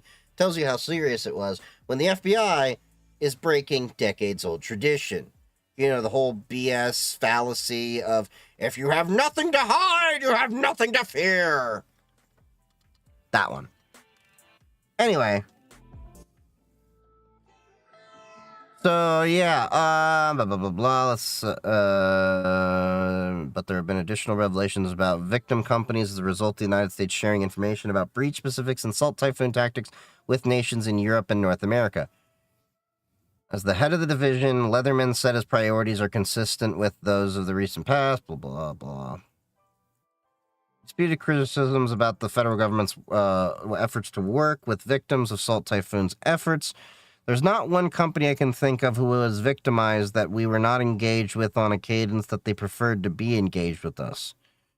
Housing cost step is still ahead. Right now, we're very focused on resilience and deterrence and providing significant support to victims. Well, here's the crux of the problem here. Timmy, I don't know what your name is, at the FBI. I guess it was Brett Leatherman. Yeah, okay. Brett Leatherman. But you will forever be affectionately referred to by me as Timmy. I don't know. Anyway, so here's the story, Brett. How did this happen? Well, law enforcement asked for a legal backdoor into all telecom systems. And this backdoor backdoored. Imagine that. The same thing cybersecurity people have been telling for years, which is that a backdoor for one is a potential backdoor for all. And guess what? You got backdoored so hard, you may as well have been running backwards naked in a cornfield. That's a nice image for all of you to just chew on. But that's what happened with Salt Typhoon. So maybe, I'm just putting this idea out there. There's no reason to have a legal backdoor, and maybe you should actually follow the Constitution as it said to actually demand a damn warrant.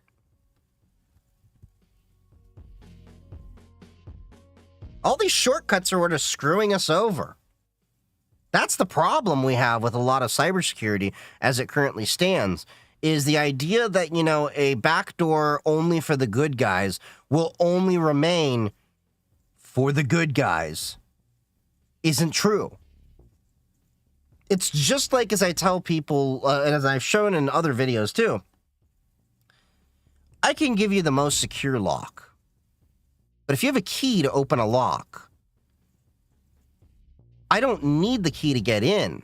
I just need the right tactics and techniques, whether it be through a shim, whether it be through traditional lock picking, bumping, or whatever. I mean, hell, the old meme about, you know how you open a master lock, you use another master lock.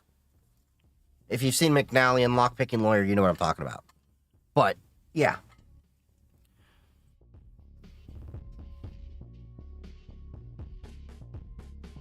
All right.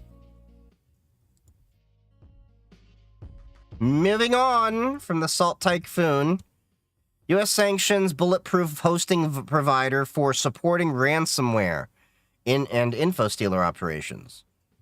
Russia-based Aza Group allegedly provided infrastructure to Bianlian ransomware and the Medusa, Redline, and Luma infostealer operators. So, wait. Okay, let's read on before I actually go into this. Aza Group levied sanctions. A bulletproof hosting service provider in Russia. Wait. Isn't there already a sanction in place? Or am I missing something on Russia? So, is this like National Lampoon's Animal House where they're on dodeca-tuple secret sanctions? Like, is that how this is working? We're going to give you double sanctions. Look, I'm just in cybersecurity, but I'm pretty sure we're not allowed to do business with Russia. Okay? I remember, like, we had an issue where, for some reason, somebody was asking about if we could use Zscaler in Russia, and we're like, not since the DOJ said you can't, but they have a whole other end-user agreement to be able to use it, but Russia no worky. That's how a lot of other U.S. tech providers have been. But anyway, continuing on. Aza Group has provided servers and specialized infrastructure to the Medusa, Redline, and Luma InfoStealer operators, beyond layer ransomware, and Blacksprut, a Russian marketplace for illicit things. According to the Treasury Department's Office of Foreign Assets Control, Luma infected about 10 million systems before it was dismantled through a coordinated global takedown in May. Treasury Department's action against Aza Group follows a wave of cyber crackdowns across the globe. Prolific cyber criminals have been arrested, blah, blah, blah, blah. Yeah. We get it. You give yourself a pat on the back. Cool. Officials accused Aza Group of helping cyber criminals target U.S. defense companies and technology vendors. Okay. So, Aza Group... Okay, but they're based in Russia, so, like, shouldn't they have already been sanctioned? Am I still missing something here? Alright, moving on. Next story. Cloudflare rolls out pay-per-crawl feature to constrain AI's limitless hunger for data. Oh yeah. I was seeing talk about this on Blue Sky and Mastodon. This, I think, is a great idea.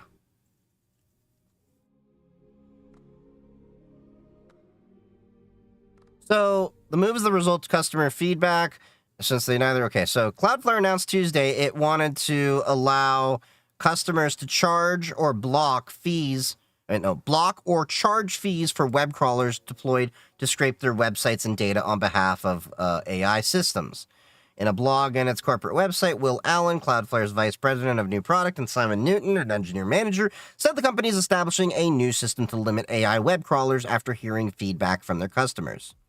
The beta feature, called Pay-Per-Crawl, integrates with web infrastructure, HTTP status codes, and authentication mechanisms that allow for paid content access to customer websites. Okay. The move is the result of feedback that the company, which provides hosting and cybersecurity services for approximately 1 out of every 5 websites in the world, got from customers who neither wanted to grant AI web crawlers unrestricted access to their data nor block the practice entirely. Okay, yeah. Domain owners can designate a flat fee for every request, giving publishers the option to block the crawler entirely, allow free access, or pay a domain-wide access price for access. Cloudflare will act as both the merchant of record for the exchanges and provide the underlying technical infrastructure to run pay-per-crawl. Ooh, this is nice. We may have the power! Cool. AI crawlers, meanwhile, will be able to register with the system, see pricing options for different resources, and set maximum price points to the system to decide whether it's worth the cost, according to Cloudflare's sign-up page for the beta program. To prevent bad actors from spoofing legitimate crawlers. See, that was going to be my next question. How do you protect against spoofing and subverting this and collecting fraudulent payments? AI crawlers must also register with Cloudflare and provide the URL of their key directories and user agent information. I guess we'll have to see how this works. I'll have to play with this later. Not on stream, but later. Okay. An entry in the frequently asked questions section says the company which handles trillions, blah, blah, blah. Let's see what this entry is. Let's open it. Okay, so let's see. Stop scraping, control access. For crawlers and AI companies. Okay, so they have this little thing here. I guess I'm gonna have to, like, ask to be part of the private beta. That'll be interesting, and I'll have to play with it. Do you think M2 on Mac are powerful for workloads that are heavy? Just want to. I think you asked that earlier. Or was that someone else? I said the M2 is not great for heavy workloads. It's more for like light to mid workloads. Heavy workloads, you're probably gonna actually need like a full-on workstation. Like full on. If you're doing like properly heavy workloads, you need a workstation. Like good amount of memory depending on the workload. Good CPU. Like, not just an M2. It's going to have to be, like, I don't know, like a Ryzen 9 and Intel Xeon or something like that. It depends on the workload. And then you're probably looking at a good NVIDIA GPU in a Quadro selection depending on the workload again. It could be a mix of it. It depends on what you define as a heavy workload, too. What CPU, GPU do you think would be great for 3D models? Well, again, it depends on what 3D models you're talking about. Like, there's so many different things that go on. Now, in terms of CPU, that would be probably like, again, like big ones. Fine, big. This comes into like, you know, because what is big to you may not be big to someone else. But if you're talking something like an AutoCAD, Fusion 360, you know, the SolidWorks, Blender, you're probably looking at least like an NVIDIA, I'd say these days, 5070, 5080 on the mid to low end. But you're probably also looking at like the really, really expensive Quadros, depending on what you're doing. You're going to need a decent amount of memory. Like, no joke, like we're talking like at least 32 gigabytes depending on the workload. More likely 64 to 128. What are M4 good for? Again, light to mid workloads.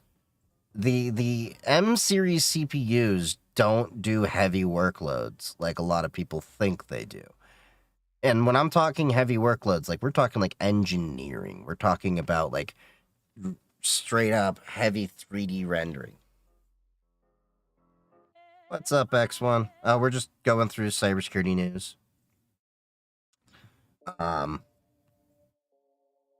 yeah, this new Cloudflare feature to do a paper crawl seems like an interesting idea.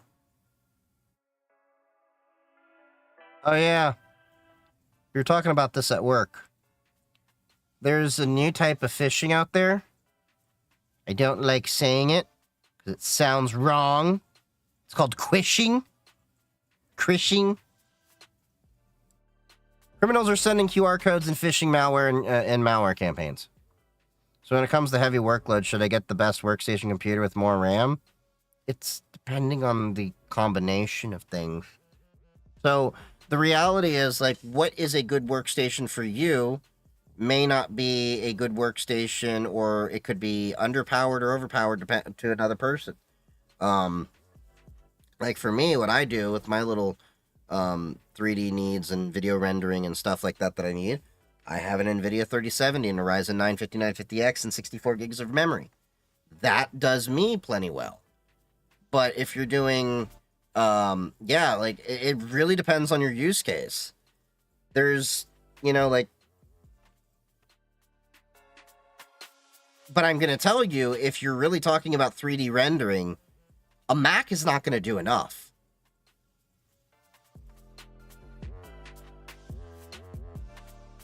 I want to see a workstation, but the one Apple offers are $5K in money, but come with a lot of RAM slots. Look away from a Mac. I'm telling you, from experience, you will be able to build a far more powerful workstation using Windows and or Linux, depending on what your workflow entails, for half that. Okay? This workstation right here, yes, it's a couple of years old. NVIDIA 3070, a Ryzen 9 5950X with 16 cores, 32 threads, 64 gigs of memory. I have a 2 terabyte NVMe as the main, a 1 terabyte NVMe as the secondary, And then there's two 2 terabyte SATA SSDs in the back that are scratch disks. They were originally my backups until I got an ass. This guy was only about, like, at the time, I think 2,500, 3K. So Apple is very expensive, and it's not really worth the value. It hasn't been for many years, in my opinion. Ever since they went away from PowerPC, they really haven't been worth the value. The M series is not really built for professional workloads like people think they are for. You'd have to work at like an Intel Xeon, but even then, you can go get yourself like, if you can't build a system, that's fine. It's totally fine. Some people can't do that. We can look at something like, take a detour from Cyber News for a sec.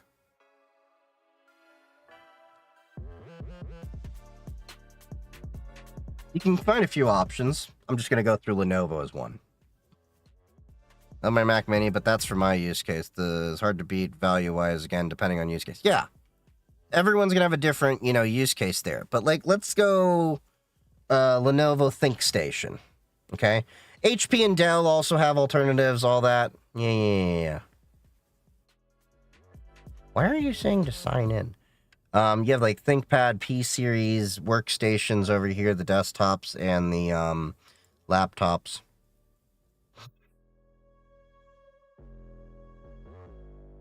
All right, let's see what we got over here.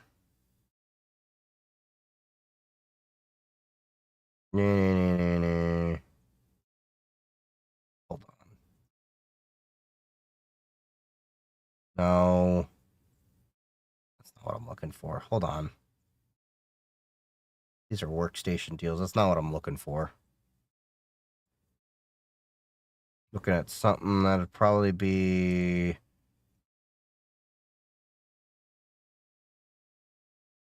Here we go. I think. Yeah, like look at this. I mean, it's a little bit expensive. But the idea of, like, you're going to see, like, you can get a lot more money out of your stuff. This is an AMD Threadripper. You want to talk about crunching power. And you can fit up to 2 NVIDIA GPUs in there. So, 5945X, WX, no GPU. Okay, here you go. That'll kick a Mac Pro's butt any day. Right here. Yeah, Apple has the reality is, and I've said this many times, Apple charges the Apple tax. Apple is no longer a performant computer. They are a luxury brand. They are not a value-based purchase. Apple, once upon a time, was a really great brand. I'm not an Apple hater. I'm a scorned former Apple user. They started soldering in their components. They moved from PowerPC to Intel CPUs, lost a lot of their advantage. Then somehow realized, oh yeah, our laptops are overheating because we're not following Intel's own thermal guide design guides. And they're like, well, our laptops are overheating. Well, you know what happens? Let me show this. I gotta find my MacBook somewhere. I have my MacBook here as a prop to bring up this discussion every so often. It's somewhere I'll find. But if you ever look at a MacBook, you notice, like, I want you to take any single Windows laptop, any single Windows or Linux-based laptop, compare that to a Mac, flip it over, look at the bottom. You know what one thing you're going to notice that isn't on a Mac laptop that is on every other AMD or Intel-based laptop? Venting. You literally had to stick a Mac in a freezer to be able to keep it from thermal throttling, or a fridge. That's the problem that I have had. Have you been around where Apple made ads about IBM? Yep. Apple versus PC. But yeah, Apple has the Apple tax. I used ice packs on my Mac before. No joke. Apple did not follow thermal design guidelines. Then their laptops were overheating. And then they blamed the CPU because they went from PowerPC to an Intel CPU, which was hotter, and didn't redesign the laptop at all. And then when they did redesign the laptop, they look at your laptop. I want you to look around at a Mac laptop, any laptop, the new ones, the old ones, I don't care. They all have the same problem. Where does that little fan vent air from and intake air from? You don't have to be an engineer to understand. Fan no have big hole, fan no blow well, fan no suck well. You don't have to be an engineer to figure that rocket science out.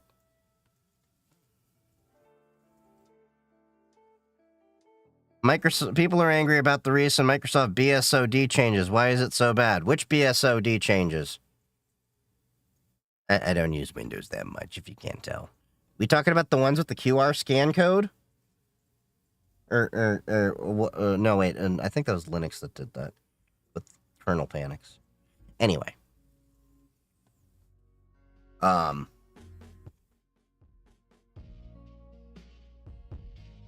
Hold on, let me look this up. Microsoft BSOD. What's up, Jordy? How's it going? Alright, let's see. What's The Verge talking about? It's saying hello to the black screen of death error message instead.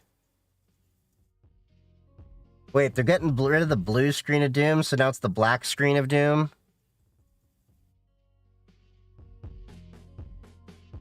It's overhauling its BSOD error message in Windows 11, and the company has now confirmed that it will soon be known as the black screen of death. This is what people are upset about?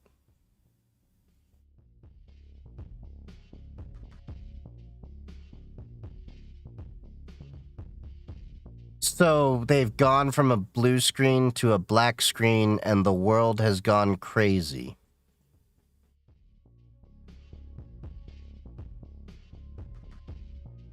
That's it? Like, I was thinking it was going to be, like, a lot more than that.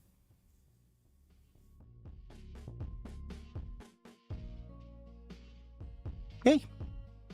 People are petty. I'd be more concerned that you're getting a blue screen or a black screen or whatever the hell of death than I'd be concerned about how it looked. Finally installed Arch, but can't get Lutris working. Well, I don't know. Maybe you shouldn't have installed Arch. I'm joking. But you can always touch grass. Doesn't come with Arch. Kidding. I'm kidding. I mean, maybe I am. Hold on. Do I have this installed?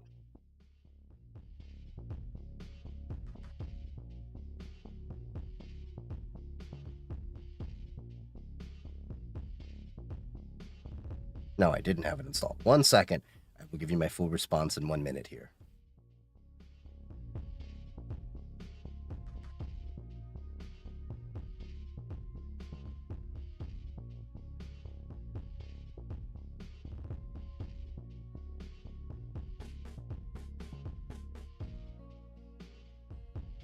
Okay, so cows say Arch users need to touch grass.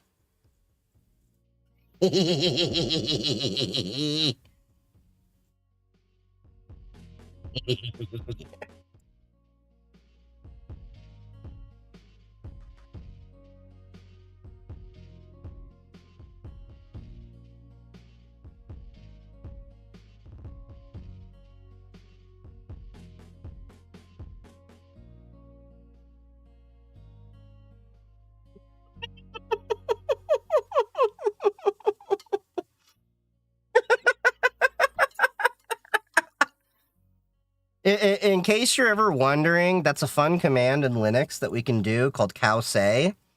So you can literally use cowsay to, like, it does ASCII art. Just pipe out. But then you can do a command called lolcat. So the way this works is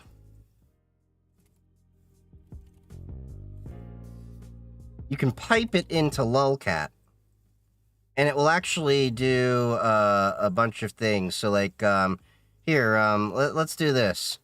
We'll do a sudo apt update, and it can literally turn your entire thing into rainbows. It's one of my favorite things to do to mess with people and make it interesting. There's other things you can do, but yeah. Anyway, y'all are petty about a black screen?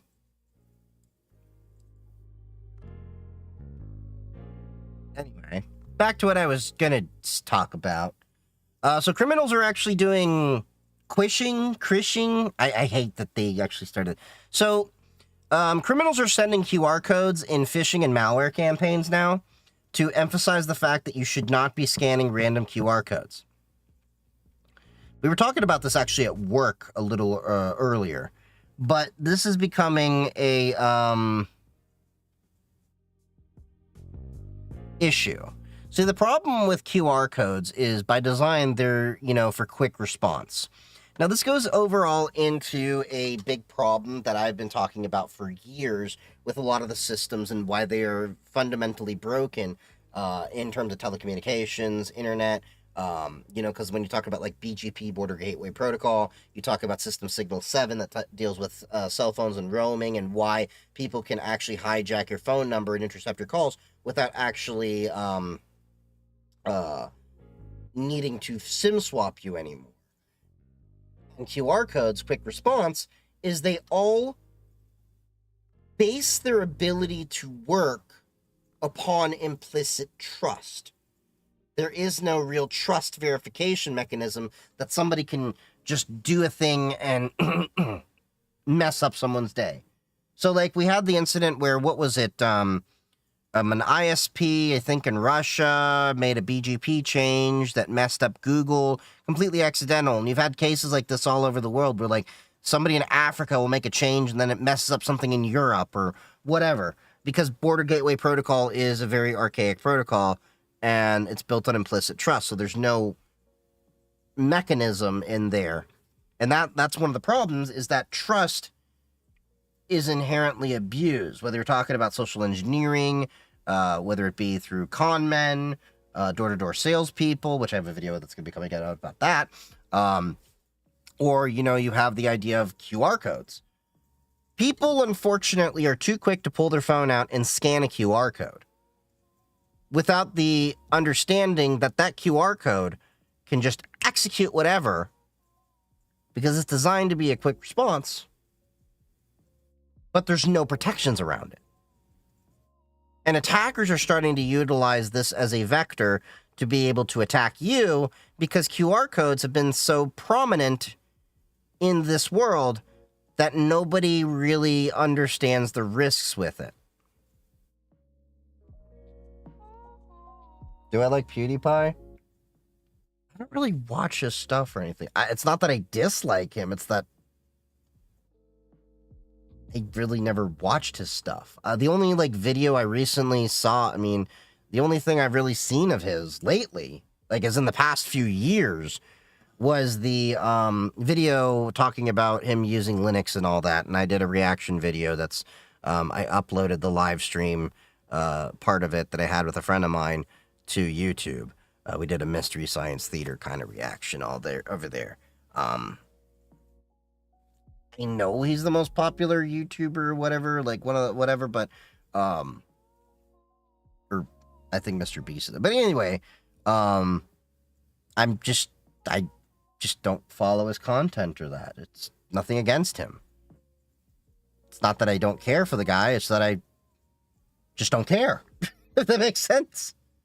But yeah, QR codes. Stop using them. Stop trusting them. So let's see. What else does dark reading have over here for us to go through? Dark web vendors shift to third parties and supply chains. Attacks on software supply chains and third parties increase. More data on critical software and infrastructure services is being advertised and sold on the dark web.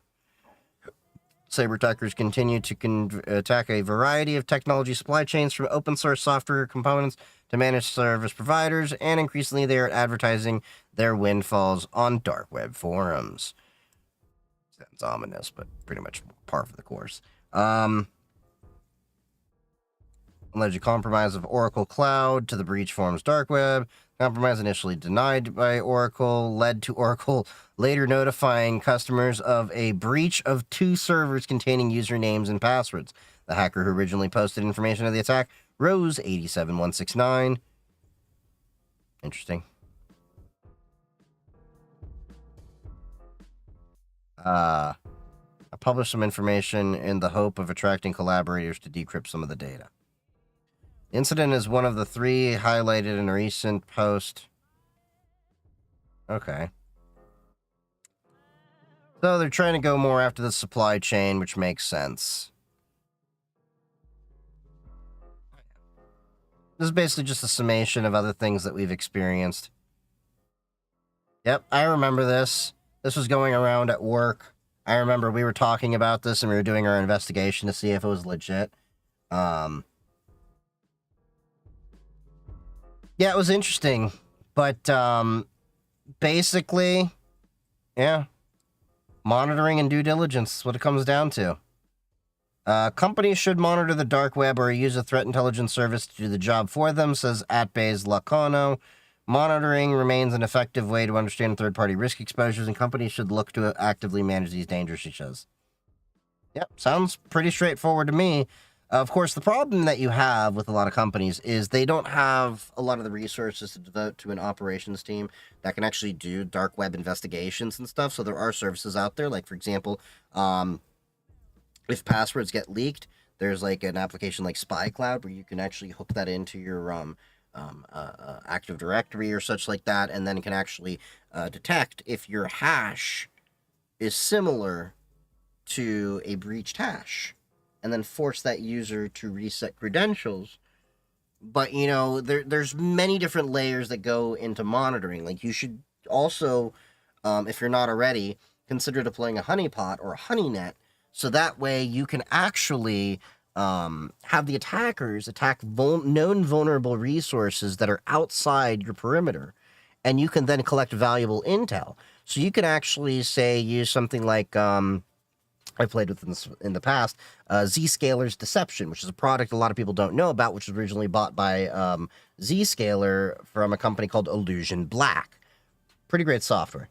The cool thing about it is that you can actually tie that into, say, your Okta, Active Directory, whatever, things like that. So if you actually end up getting hits on some of your deceptions, then it will actually...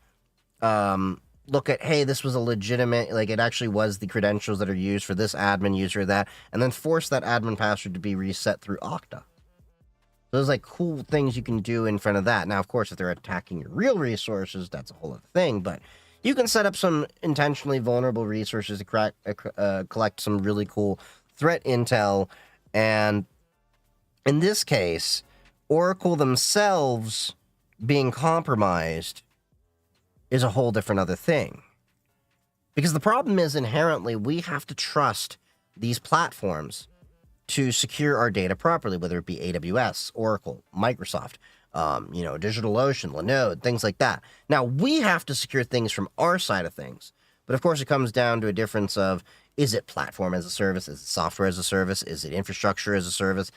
So these are the things that, you have different levels of responsibility. So, yeah. Definitely makes sense that they're going more after third parties and supply chains, because you can hit a lot more people that way. And another thing we should be talking about in terms of, can you use reverse engineering to track malware? Not exact. It depends. It's not all malware is the same. Sometimes they may have clues in there, sometimes they don't. But IDE, Integrated Developer Environment extensions, pose hidden risks to software supply chain. So speaking about supply chains, there are known attacks out there that people are, because a lot of developers will just install extensions as whatever they need to get their job done. And, I understand where they're coming from at that. But there's a reality where businesses have to actually secure the IDE environments they have and have pre-approved extensions that are vetted and, looked at. That's vetted, redundant. So that way we can make sure the developers have a known, good, secure way to work on things, and we should be locking down developers' capabilities to just install anything they want willy-nilly. So they pose hidden risks to software supply chain. I can kind of guess where this is going at with this. According to OX, researchers found several critical weaknesses with how several popular IDEs, Visual Studio Code, Visual Studio, and IntelliJ IDEA handle the verification status of extensions offered through their official marketplaces. Yep.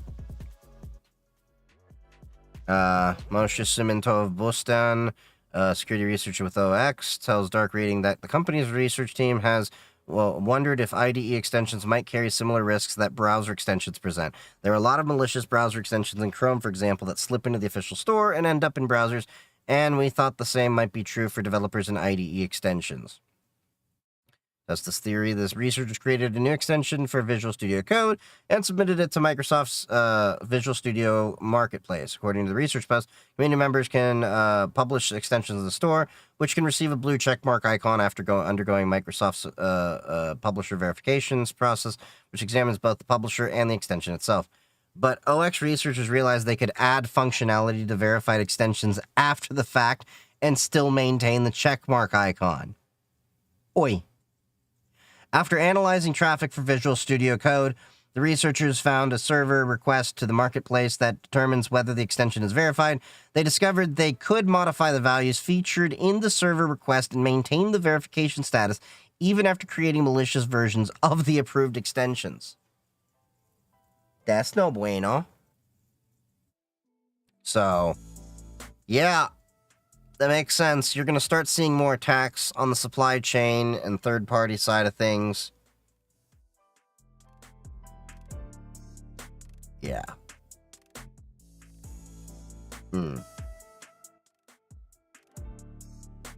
What's this that actually came out? Somebody made an AI to do a security thing? AI tackles binary code challenges to fortify supply chain security. Analyzing binary code helps vendors, blah, blah, blah, blah. Artificial intelligence, blah, blah, blah, blah. Effective binary code analysis is paramount as supply chain risks rise. Vendor and government-backed initiatives introduced over the past 2 years, such as the Cybersecurity, CISA, Secure by Design pledge. Okay, yeah. Challenges abound. Okay, we get that. Yeah, we get it. You need to fill your quota for words in an article. Cool. RevEngine AI is one startup that is using AI models to analyze binaries directly to help organizations detect hidden backdoor malware, zero-day vulnerabilities, and supply chain threats lurking inside third-party software. Currently, organizations must trust that the software running in their environments is secure, but that has caused many high-profile attacks that are nearly impossible to stop. Oh.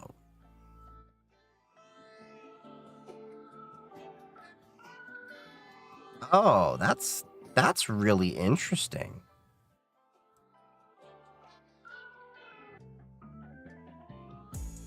So it's actually looking at the binaries. Interesting.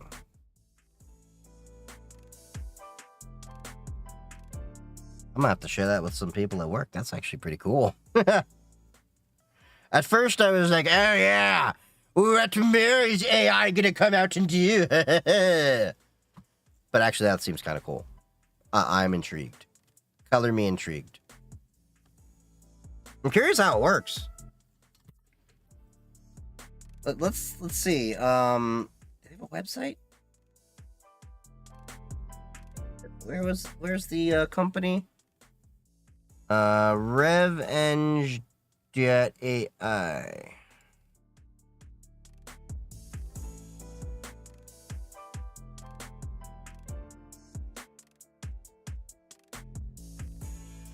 Reverse engineering meets AI-powered binary analysis platform for reverse engineering and malware analysis.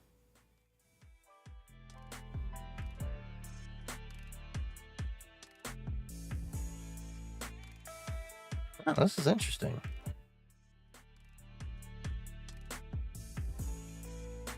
Interesting.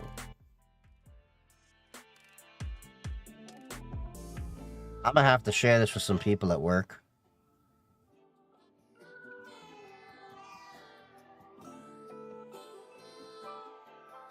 Seamless integrations. So you integrate into Python, Ghidra, not familiar with IDA, Cutter, Ryzen, Radar, got Splunk integrations, Binary Ninja, got a CLI, C, and Java. I'm curious. Wait, you're on GitHub?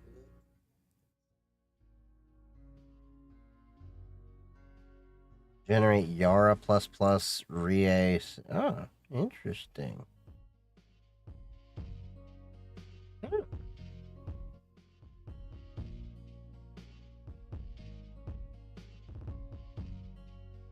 This is interesting.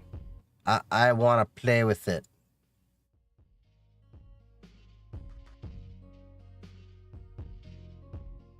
Our engine emulates the execution of functions to extract encrypted strings. Oh, nice. How do you handle packed malware? The platform contains a proprietary dynamic sandbox for detonating malicious samples. From this, we can extract unpacked samples from the process trace as well as other IOCs. We have integrated a custom analysis stage into our pipeline that uses BinNet AI to identify code from packers and have built-in support for automatically unpacking samples. Looking to expand our architecture support to MIPS, ARM32, PowerPC, and RISC-V. Ooh, they're forward-thinking. You provide an offline-only solution or private cloud? Yes, customers may purchase local deployment options on a 24 or 36-month contract to ensure complete data privacy. Private cloud instances can be deployed on 12 or 24-month contracts. Huh.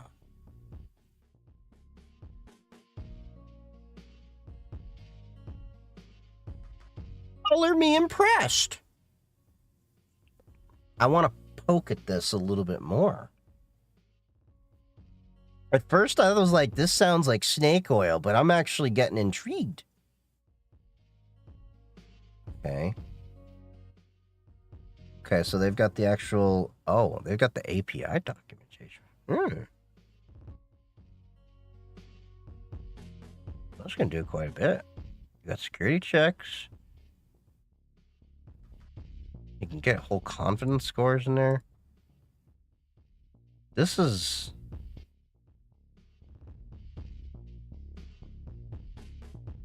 This can do a lot.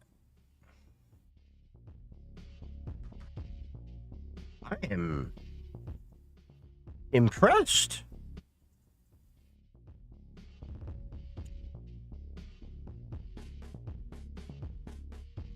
Yeah. Huh. That's really impressive.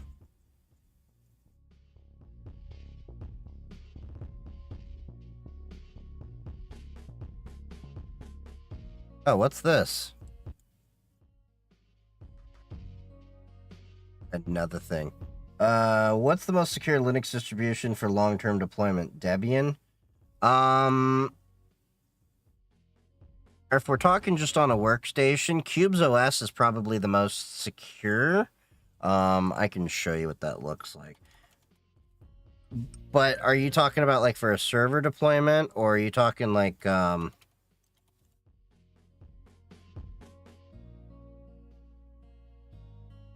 if you're talking for a laptop or a desktop, this is probably the distribution I recommend. Containerizes everything. Oh, NASA Cloud Server.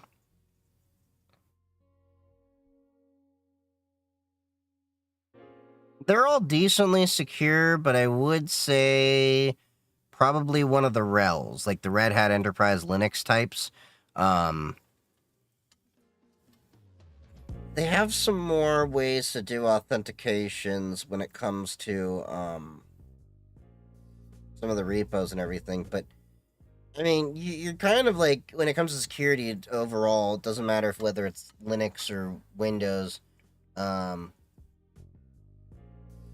well, Fedora is more of a desktop RHEL, but it's definitely a RHEL type out there. What is what is it? Rocky Linux? Alma Linux? One of those? Those are the open source ones, or you can get straight Red Hat. A lot of corporations use Red Hat.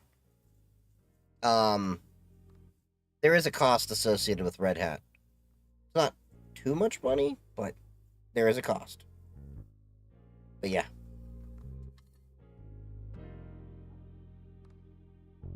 So Sububby, a modular Ruby suite for subdomain enumeration. Ew. It's an all-in-one enumeration tool written in Ruby by A3. Okay. Huh.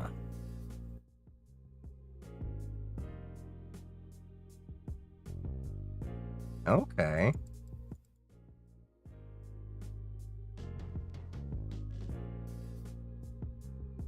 Who's the GitHub?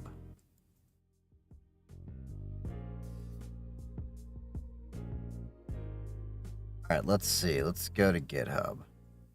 And let's...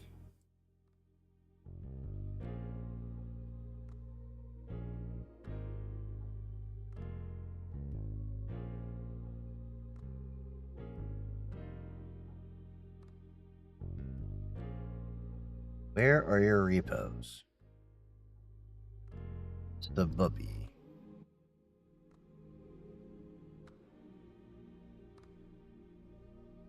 You know what? You're really annoying me today. Not chat. Just, browser.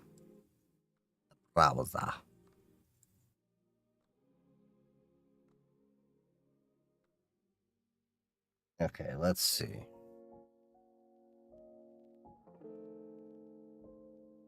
Alright, I'm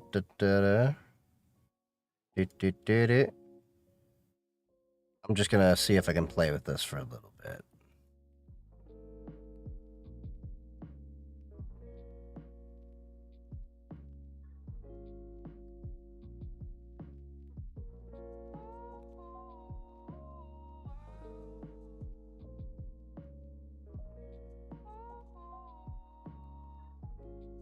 Okay, so the Bubby. Okay. Let's see what you have.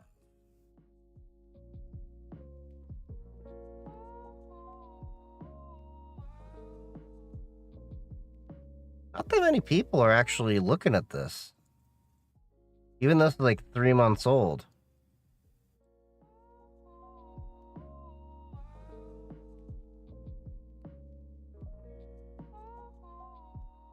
I'm just checking the code. Seems to be straightforward. Kind of curious why you used Ruby instead. I mean, I would have personally just done this in Python, but each their own.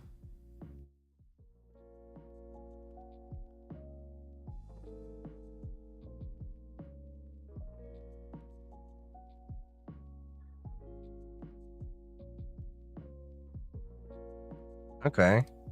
Seems to make sense to me.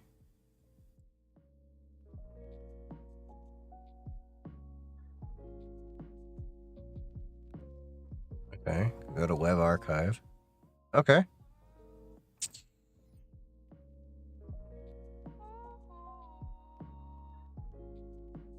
All right.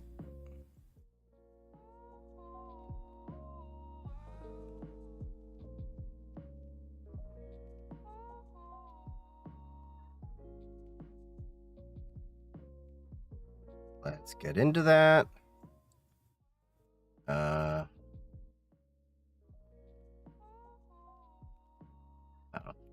Sudo apt install Ruby bundler.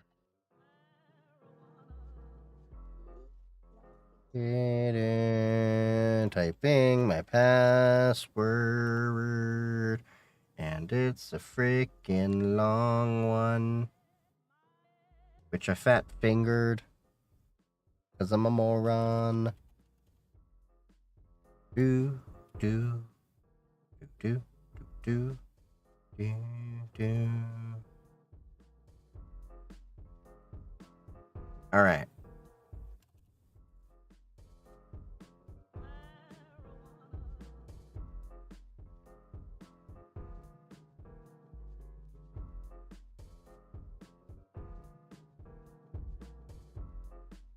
Oh, I have to do the sudo.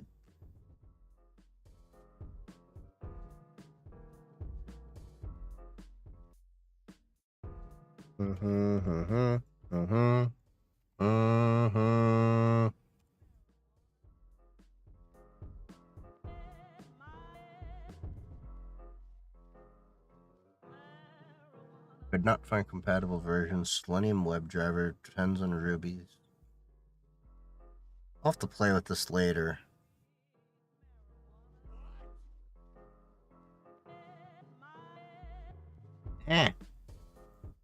I mean to click on that. So what does it need?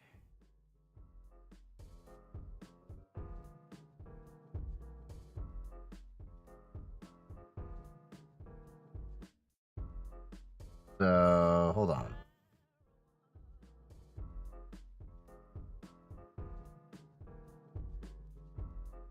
Do I not have Ruby? I do, but I don't.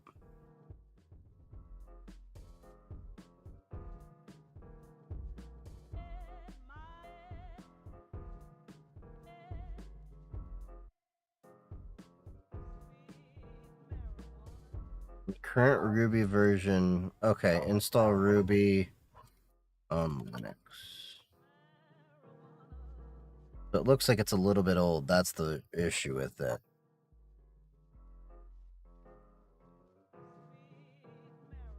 Three point oh point two. So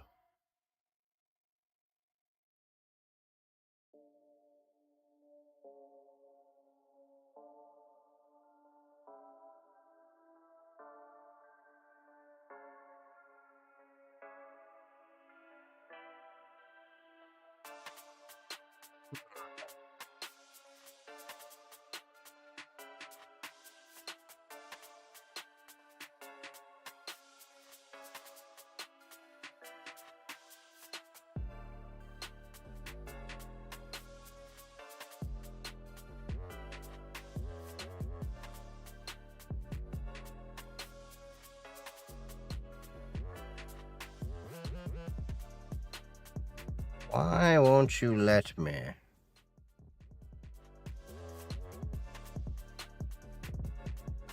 Installers, Ruby builds, plugin.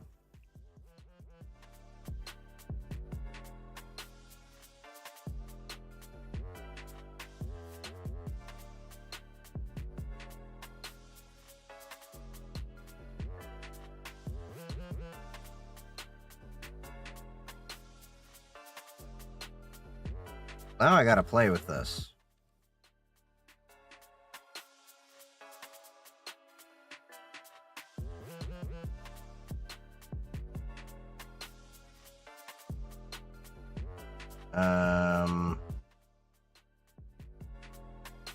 Definitions.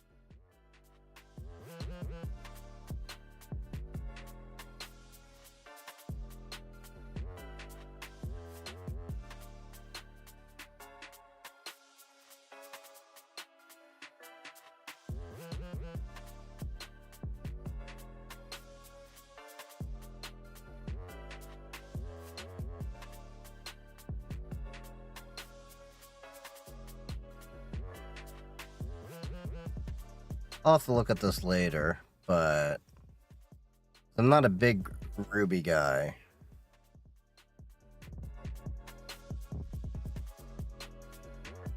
Okay, so RVM is apparently the easiest way to do this.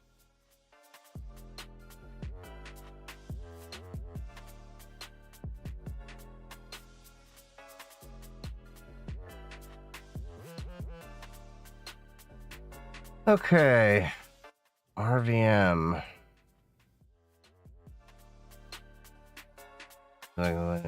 And Windows, okay.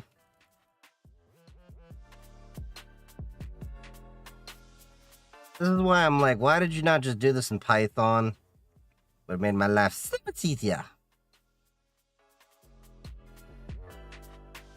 Okay, RVM package for Ubuntu, yada yada yada. Oh, we've got a PPA.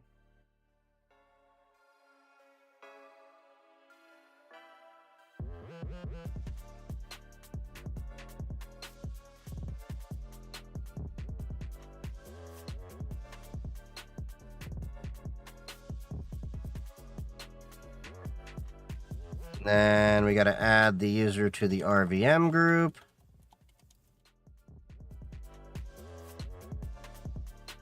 And we'll just do it.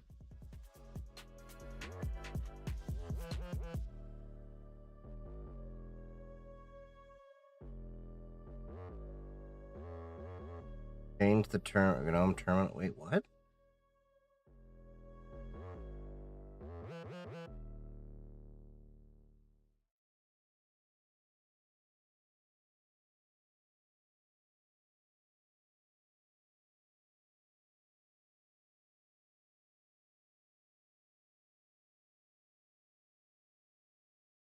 Oh. You want me to source it. Okay.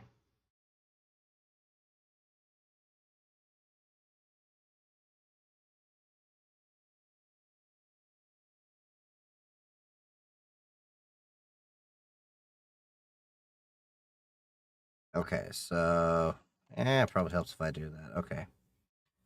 So if you're not familiar with the bash RC, this is where we can set aliases and a bunch of other stuff. And let's go to the end. So we're sourcing Etsy protofile.d.rvm.sh. Okay.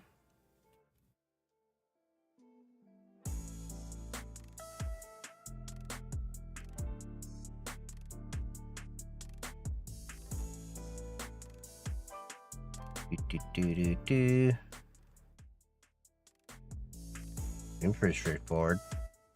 Okay. Oh, yeah.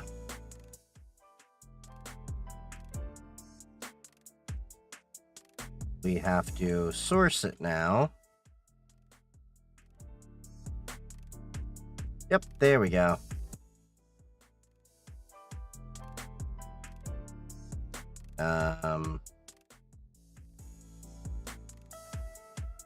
Ruby.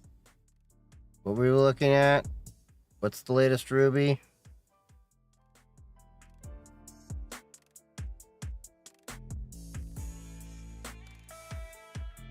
.10, I think it was.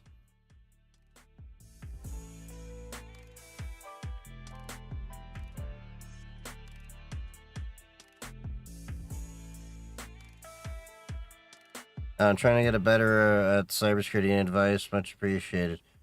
A lot of it just comes around to tinkering, home labbing, understanding human behaviors and stuff like that. I'm gonna have to play with the Ruby thing later, but this Sububby looks really interesting. I'm just running an older version of Ruby, so it's no bueno for me. Ooh. Maybe if I scroll down and I found the sublister.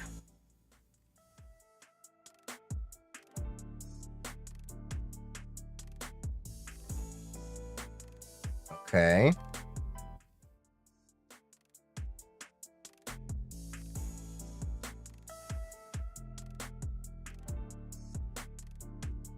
Yeah, when it comes to cybersecurity, a lot of it's home labbing, tinkering, research and everything, staying up on the news, new trends, tactics, techniques, things like that.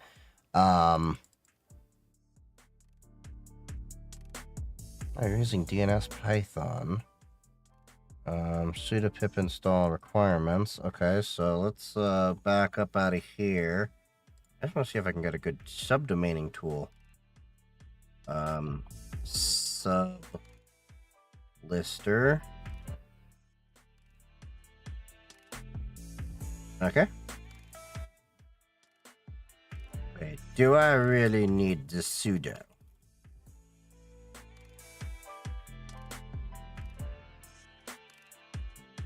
Recommend building a strong basis of network compilers and operating system as well. You don't really know about compilers too much. Depends on what part of cybersecurity you're really dealing with. Operating systems, yes, it's a good idea to understand them, but networking is always vital to understand if you're working in IT or cybersecurity. That seems to be a weakness of a lot of developers, and networking is what everything you're going to be using is going to run on across. So of course, yeah. All right, so Python sublister. Okay, so we should be able to Python 3 sublister. Let's see. Think of something I can go after subdomains for. How will the job market look for someone fresh out of college with a cybersecurity degree in Sec Plus? I'm gonna be honest with you, and I have a YouTube video that goes through a lot of this stuff about, like, I think it's called something like The Truth About Cybersecurity Certs, Why Your Resume is Ignored, something like that. It's a month or two old. Definitely watch that video. There's some tips in there. The real honest question I'm going to ask you is, what do you actually have in terms of experience? Because I'm not trying to, I'm going to be blunt here. I'm not trying to sound like a dick either. But you're just talking about pieces of paper you have. What experience do you actually have? And that's one of the critical problems that I see with a lot of people that are like fresh out of college that think they can jump into cybersecurity. I'm not saying you can't do it. It's that, and I'm not saying it's impossible. I'm saying it's improbable without experience, because the honest truth is cybersecurity is not really an entry-level field. Most positions want to see 2 to 3 years of IT experience to know that you understand the systems that you're going to be investigating, securing, maintaining, and all of that.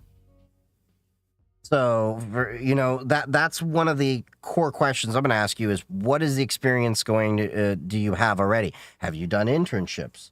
Do you do labs? Have you actually made at least something like a blog to showcase your journal as you're learning a lot of these things?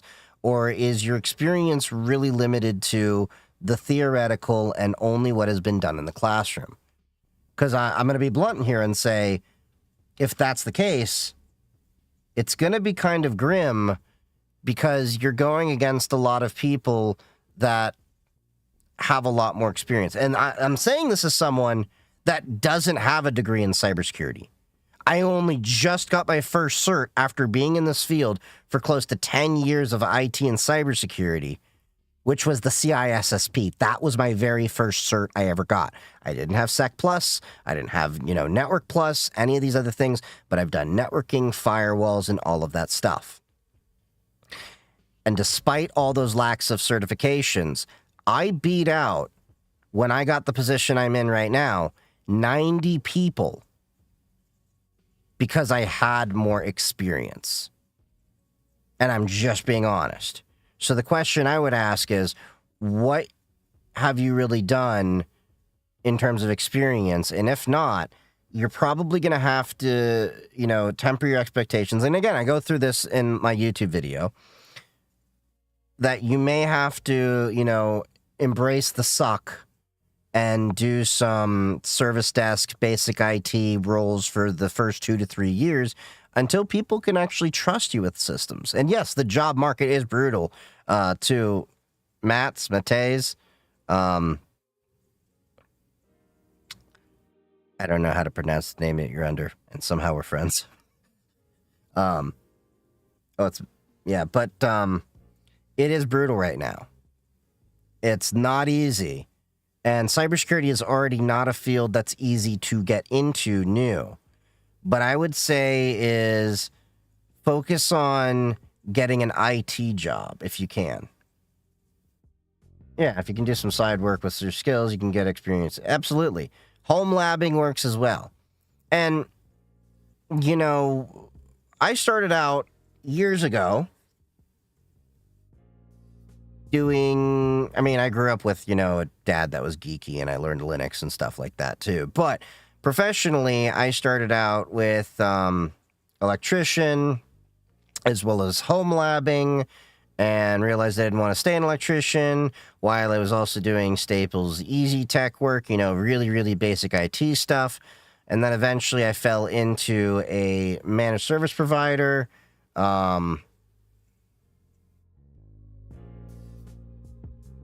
And then from the managed service provider, I learned networking, firewalls. I already did a little bit of networking because I had my PFSense stuff and everything. But yeah. Prior service, not an IT job, secret clearance, no experience. Yep, so the main thing I would focus at is getting field experience. What the job market would look like, and some tips on what I do before I graduate. Yeah. Home labs, internships. Those are definitely big things to do. I talk about a whole bunch of tips in my YouTube video, so definitely go check out my YouTube channel. Shameless plug. And there's a video. Let me see if I can find where it is. Hold on.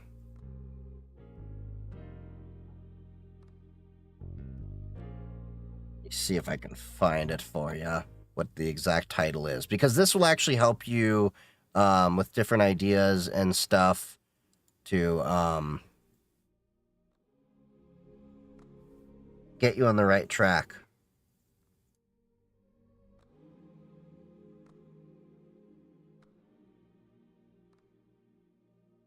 Oh yeah, and did you see Stop Killing Games has actually gotten a lot of momentum while I look for this video?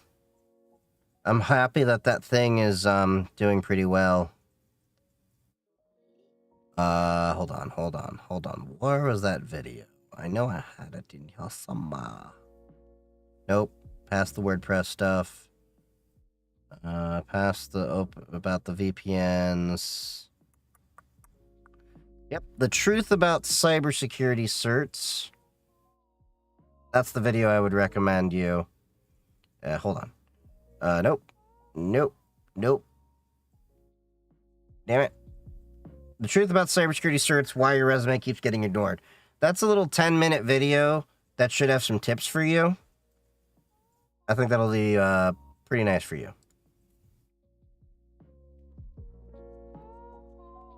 Got in late. Can you tell me what you think about it? What I think about what?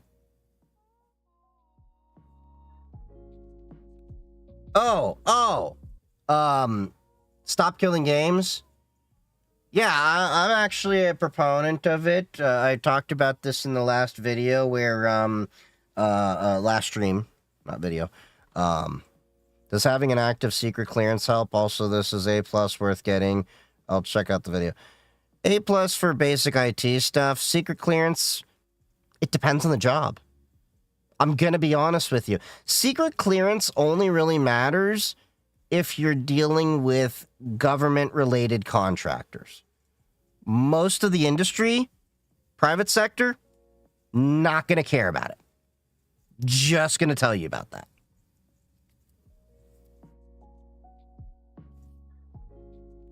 And I know people that have top secret, whatever clearance.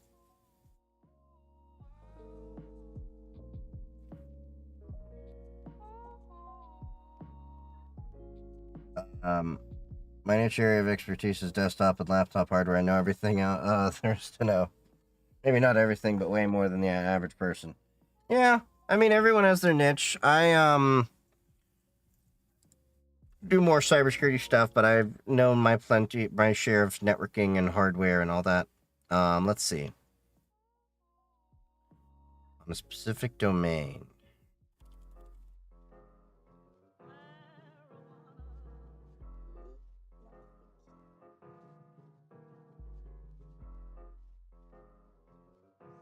So what was that error it threw earlier?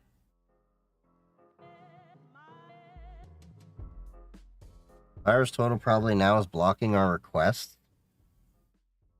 List index out of range.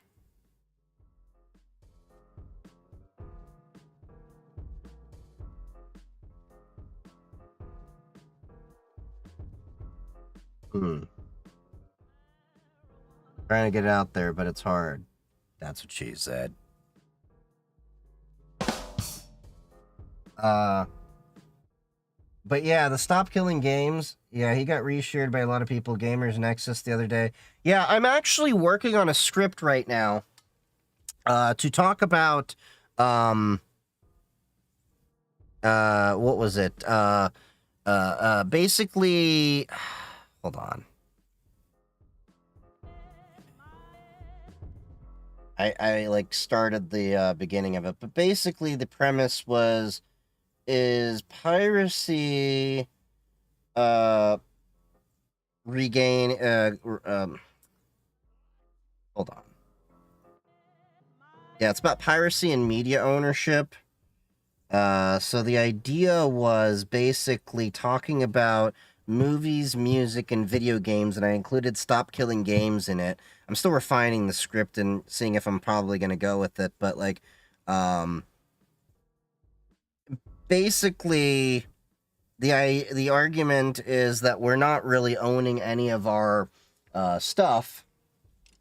So is it really piracy anymore?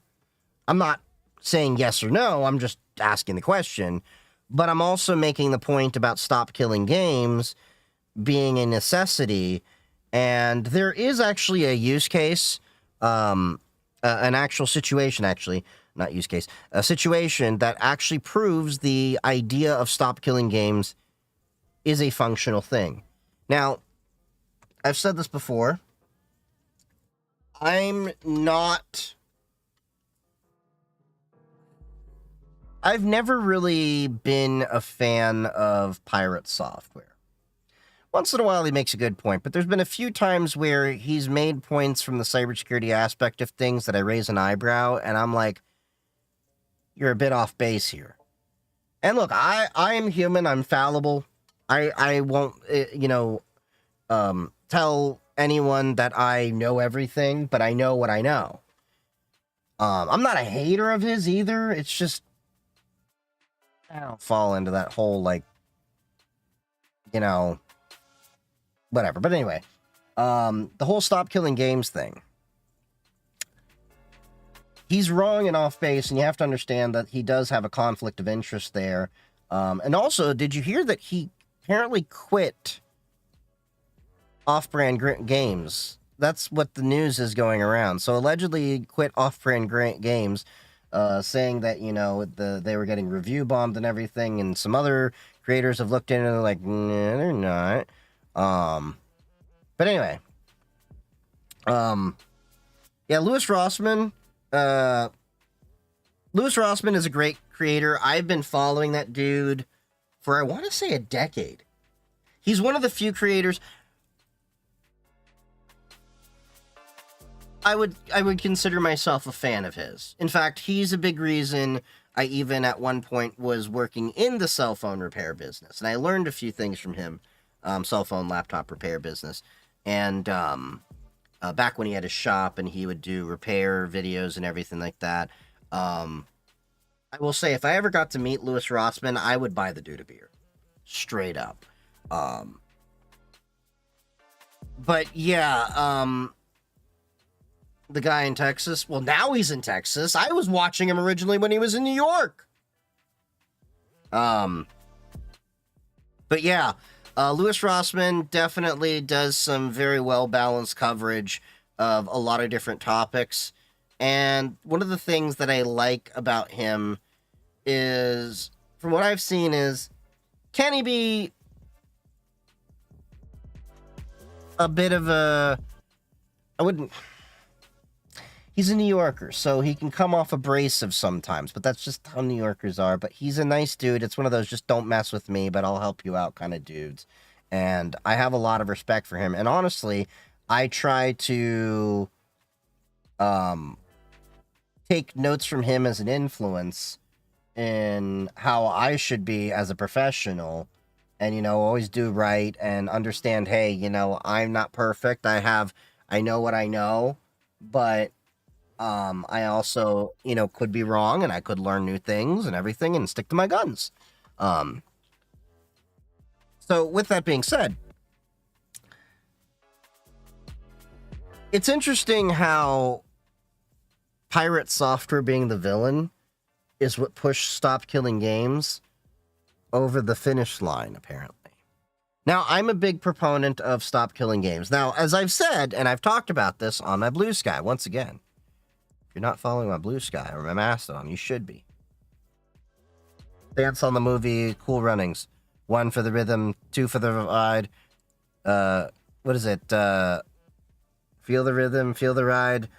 Cool Up Now. It's bobsled time. What is it? Yeah, I love that movie.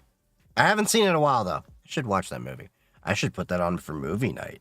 Anyway, we have a movie night on the Discord, by the way. Anyway, oh yeah, and I finished my ham license lessons for my general, so now I'm just studying for a few weeks until I can get to the test that I scheduled. I gave myself quite a bit of time. But yeah, on Blue Sky and Mastodon, I cross-post, as I said before. I don't think Stop Killing Games is perfect, but it's a step in the right direction for consumer rights. A great example of how games can live on after a studio dies is Tribes 2. The community kept it alive after game files were released. Proof SKG-style preservation can work. So the whole idea of Stop Killing Games is basically, hey, if you're going to stop support of the game, it should be able to live on afterwards. Seems pretty straightforward. Now, Pirate Software misconstrued a lot of the ideas around there, and there was some misinformation and everything. And look, you can find a million other YouTubers and stuff that are talking about, you know, what went on in that video. And, and how he had misinformation, how there's conflicts of interest that he has, and all this other stuff. Anyway, all we're asking for is if the studio isn't going to support the game anymore, to release the files. Let us host our own servers. And I already have the perfect example of how this works. So years ago, there was a video game called Tribes 2. I think I should actually still have it installed. Now. Click the wrong button. I should have it. I may have to reinstall it. We can reinstall it. Not a big deal.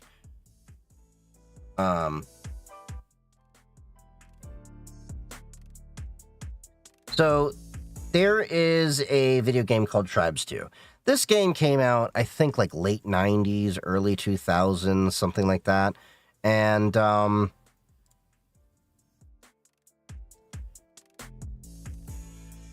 just going to use Lutris to make this very simple. 2001. Okay. Base game with needed map packs for online.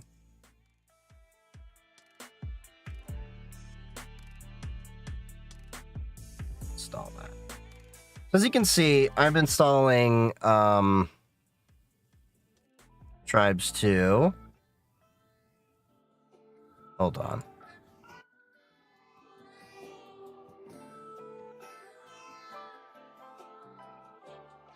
Tribes next patch are included. Okay, that's what I was making sure. So we're gonna install Tribes 2. So the dev stopped supporting the game due process, so they handed it off to a couple community members who are slowly developing it. Absolutely, and I hear like Team Fortress 2 has done this. Well, Tribes 2 used to be maintained by, was it Sierra Studios, Dynamics, and then the issue, of course, became, hey, 20-year-old game, they don't want to support it anymore. So then the community figured out how to patch the game so you can get it running. And as you can see, we're going to get the Tribes installer out here. We even have the textures, map packs for a bunch of additional stuff. So they released the files a few years ago for free as part of, what was it? I think Tribes Ascend, or was it Tribes Vengeance when it came out? I'm using GNOME on Pop! OS, the stock one they have, just in dark mode. I'm very basic. And they released the installers back when it was like Spy Games or something like that. I'm pulling from the recesses of my memory, okay? And the game was released for free. Anyone could play the game. Well, eventually Dynamics shut down the servers, the master servers you needed to log in through, even though you could run your own server all this time. So eventually,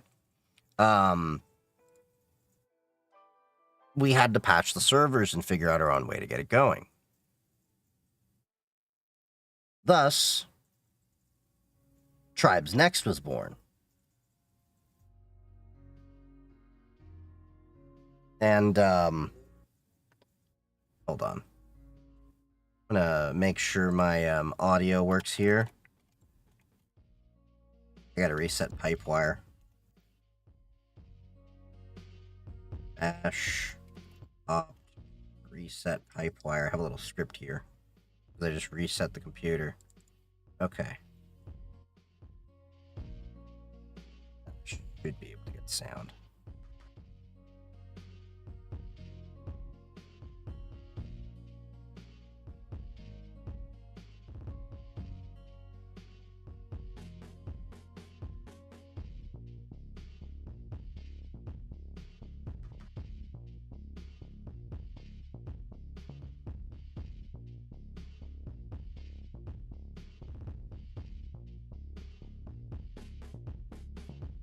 All right. And as you can see, we have our game installed here. But not only that. Okay, cool. The audio is not piping through. Let's make sure it's working. You know, so we have our basic stuff. So, 1 second. Let me make sure. This tells you how old this game is. You have 640 by 480 as an old option. Just straight that.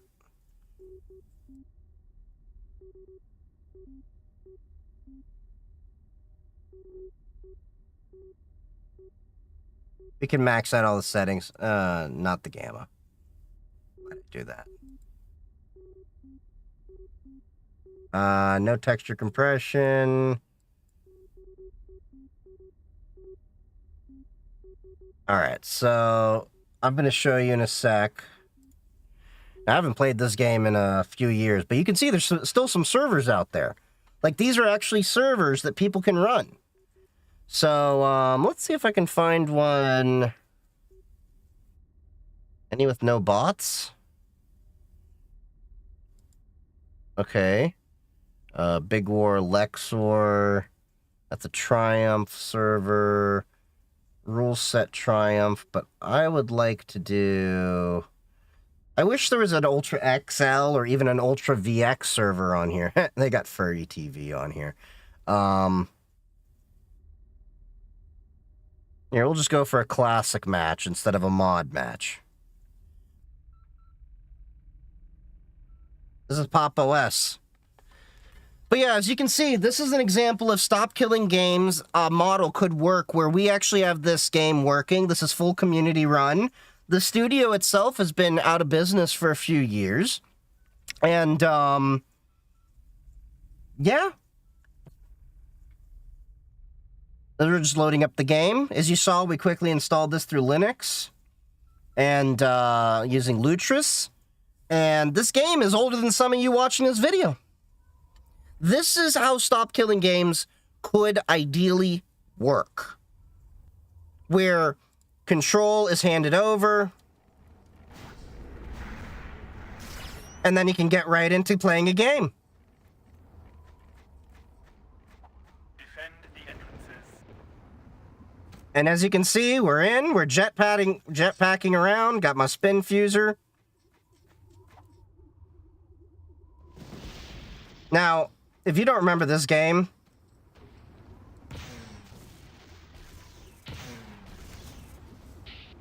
I will defend our flag. You are welcome. Attack.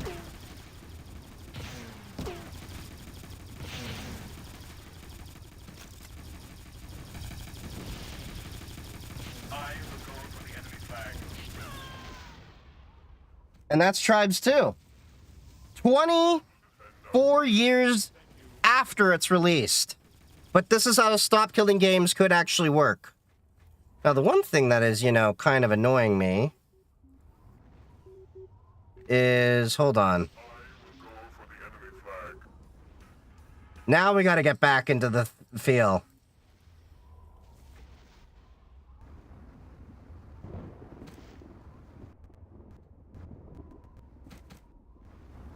Oh yeah, it's classic rules. We don't have infinite jetpack.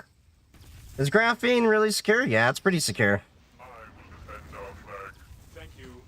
You are welcome.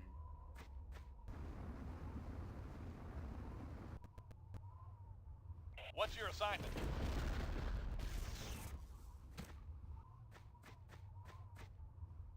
I will go for the enemy It's amazing how I played this game like so many years ago, and I still remember a lot of the commands. That's how baked into this mine. Ah! Yeah, connections to the server still get lost. But yeah, you can find a lot of different, there's a lot of great examples out there of games that still can run, even when the, studio manufacturer is gone. Dynamics closed their door, what, about a decade ago or so? This game still runs fine. In multiplayer, or even their little single player. I can even set up a hosted game here if I wanted to. Oh yeah, by the way, do you notice how many players you can have on some of these servers? They set 64, but if I recall, there is a limit of 255 players on Tribes 2. This game was really ahead of its time. Can someone break into graphene super easy with software? No. But anything can be broken in with the right set of tools. Why do you not recommend Plex? Because they're getting greedy and they're doing some really unethical things. And yeah, just Google Plex News. And you'll see. Hey guys, I literally just installed Ubuntu and trying to unlock Linux potential. I like games and have just graduated in computer science with cybersecurity, funnily enough. Now direct me to the best things to explore. I've just started my own personal journey. There's a lot of things you can explore. My Discord server has a lot of people in there that do gaming on Linux and tinkering in Linux and work professionally in there. That's why oftentimes you'll be in there and it's like, why is it quiet? And it's like, because we're all working. But, yeah, there's like a little over 1,000 people in there. It's kind of nice. There's a good solid few that are, are really helpful in there for tinkering with different things. But as far as like exploring, it really depends on what you're asking, because you're kind of asking a really broad, open-ended question.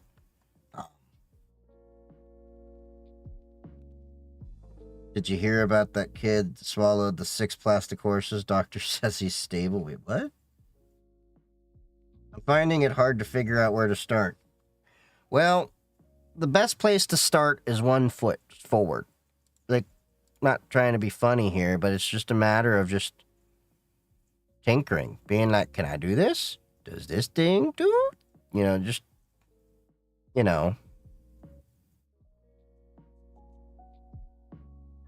know they're greedy. Can you explain the other shady stuff they do if you don't mind? Well, I've seen that, like, well, they just keep paywalling a lot of features that were free. I've just been recommending people to use Jellyfin and stuff for a while, and so have been a lot of other people.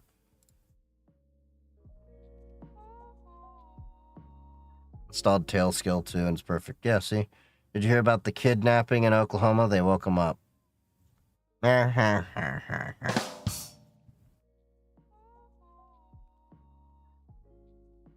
But yeah, and I generally prefer open source solutions whenever possible as well. Let's see. Clear that. Yep. We read quite a few stories today.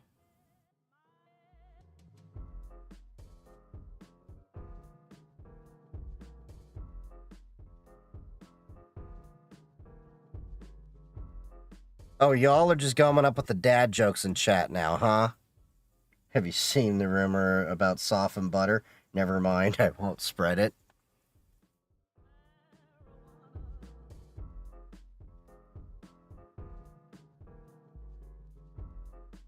Malvertising and TDS cloaking tactics uncovered.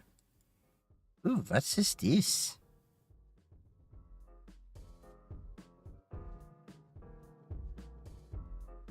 As digital advertising continues to be exploited by malicious actors, malvertising and traffic distribution systems are surfacing as key enablers of modern cyber threats. These techniques leverage obfuscation, redirection, and cloaking mechanisms to deploy malware at scale while evading traditional detection methods. Okay, yeah, malvertising, which is the reason why I use ad blockers. It's not because I just don't like ads; it's because they are a potential threat. Cloaking and its role in malvertising. Ooh, this is interesting. Traffic distribution system control how and when traffic is redirected based on variables such as location, browser type, and headers. One such example is Kaitaro, a widely abused TDS platform. According to why the Kaitaro TDS keeps causing security headaches, this platform has become central to campaigns distributing ransomware and info stealers. Light is hard to stop rising. Malicious utilizes chained redirects to evade detection and reach its intended victims. So it's basically just proxying through different ways. Traces TDS routes traffic based on session behavior and origin. Huh. Cool. Recommended detection stack. Redirect chain detection. Using Suricata. Haha, it's my firewall. Bro/Zeek and custom Kibana dashboards. Malware payload scanning. So you got Yara, ClamAV, Radar A2. Probably can use some other stuff. Visual fingerprinting, adversarial headless Chrome with script coverage, and DNS monitoring, info blocks, and last alert.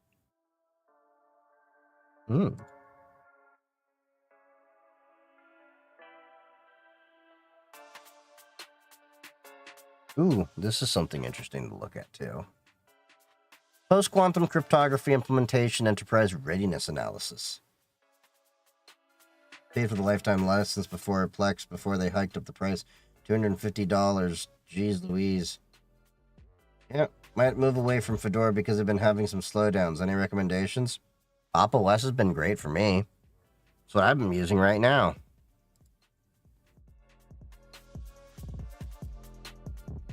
Ta-da!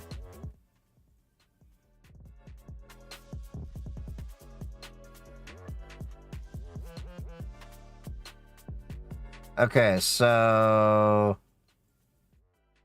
PQC momentum at InfoSec Europe. At InfoSec Europe, Cloudflare demonstrated hybrid TLS protecting edge-to-origin traffic. Other vendors highlighted pilot solutions for internal communications and identity. Experts emphasize that practical challenges remain in performance tuning and interoperability ahead of wider adoption.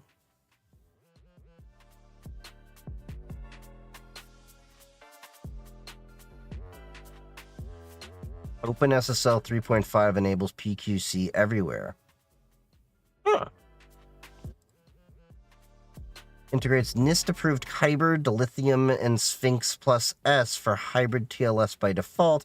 This allows any application using OpenSSL to enable PQC with minimal code changes and supports performance testing across environments. Ooh, nice. Red Hat Enterprise Linux 10 includes PQC algorithms under technology preview for TLS, SSH, and Kerberos. While not production ready, it enables early testing and discovery of integration issues. Nice. Microsoft has integrated PQC support in Windows Insider and Linux preview builds. Why are you in Linux? That enables developers and system builders to test quantum resistant. Meta began migrating internal data center traffic to hybrid TLS in 2023 using X25519 plus Kyber to counter Harvest Now decrypt later attacks. This impacted billions of internal connections without disrupting legacy clients. Oh, that's neat. So it looks like we're at least on the ways for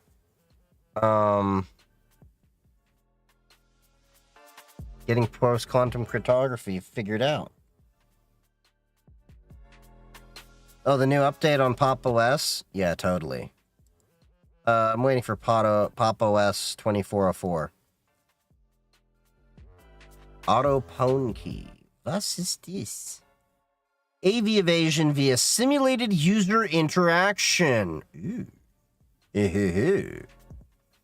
Auto Pwn Key is an offensive security framework that leverages auto hotkey to execute payloads by mimicking human interaction. And this is why I block auto hotkey at work, people. Anyway, it is designed to bypass traditional antivirus and EDR systems by avoiding suspicious API calls and executing tasks in a user-simulated, input-driven way. I might have to add you to my list for later. So, common use cases include post-exploitation, payload execution, AV EDR evasion in hardened environments, running offensive actions without dropping traditional binaries.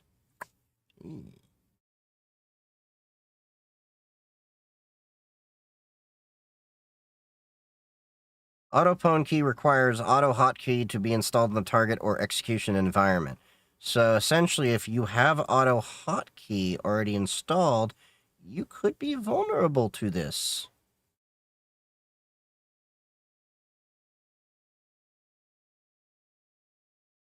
And it's in a GitHub.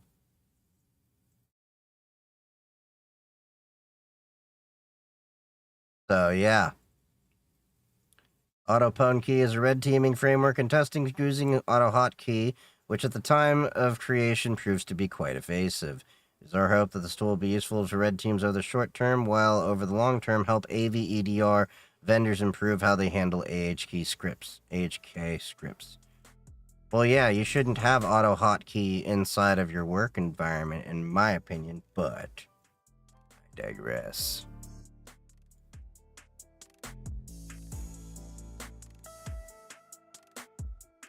Okay, let's see. What else we got? Gitfish.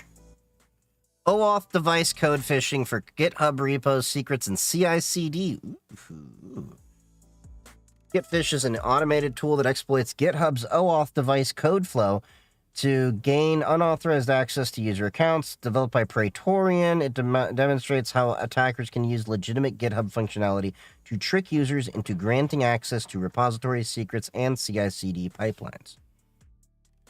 Attack does not rely on spoofed login pages. Instead, it generates real device codes through GitHub's API, delivers them through custom GitHub pages, sites, and captures the resulting OAuth tokens once a user approves the request. Gitfish will be publicly released on June 26, 2025. So it's already been released. This is interesting. But it really only affects people using GitHub.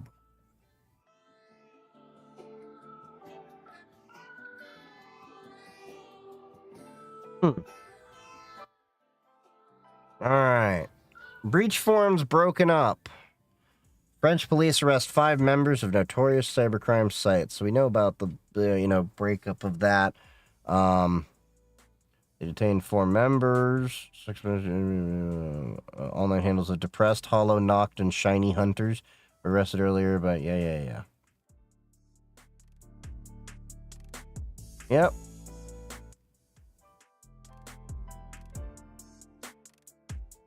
There'll be another breach forums. Not that I'm happy about it, but there'll be another one. That's just the nature of it.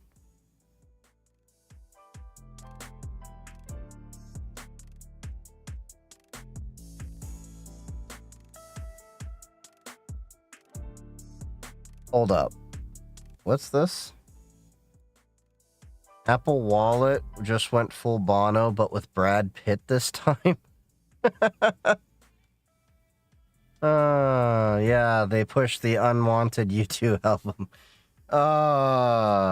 Apple. Promoting the new Formula One movie with Brad Pitt. Really?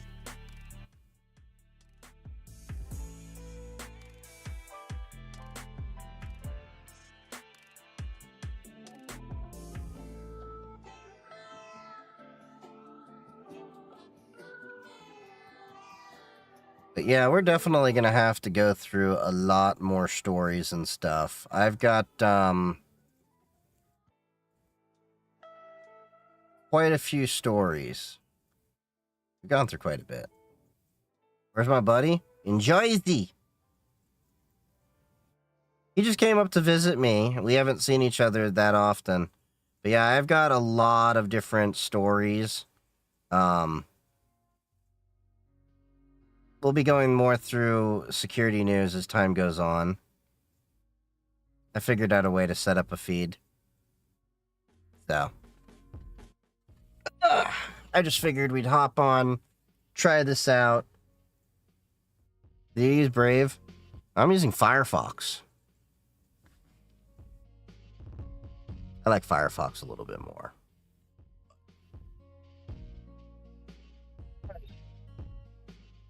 Yeah.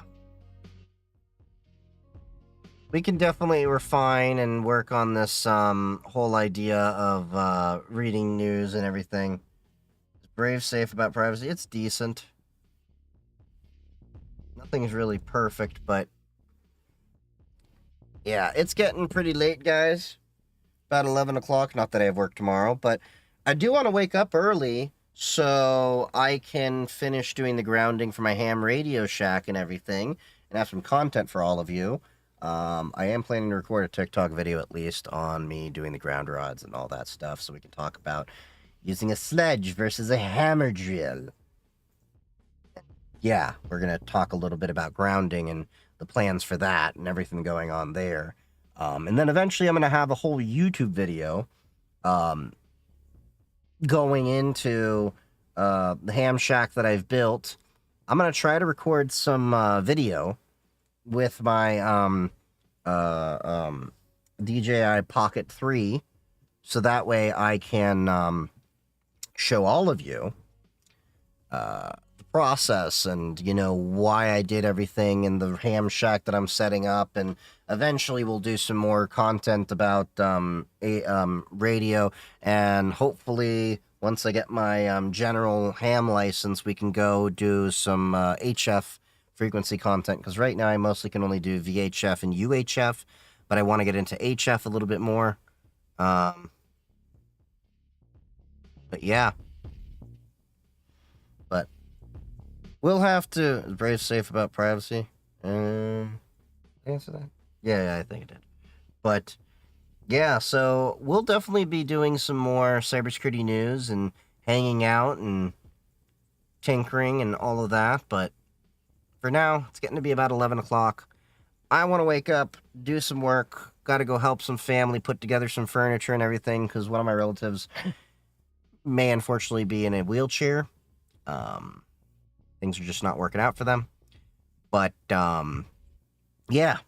So thank you all for joining me. Stay safe out there. Make sure, if you haven't already, to follow me on all of my socials. I am on, you know, Twitch, TikTok, YouTube, even tinkering with Kick a little bit. I have a Discord server as well as a Matrix server. You're all more than welcome to join. And if you haven't already, check it out. It's in the links in bio or wherever the platform is that you're watching from right now. And I will be back on Sunday? Yeah, Sunday probably. That's when the next one's scheduled. I was thinking if I was going to be able to do it sooner, but probably not. Fireworks, all that, 4th of July. And movie night, of course, Saturday night on the Discord server. So, love you all. Stay safe. Happy hacking. And I will see you next stream. If you're ever on Twitch, stick around for the raid. But otherwise, see you next time.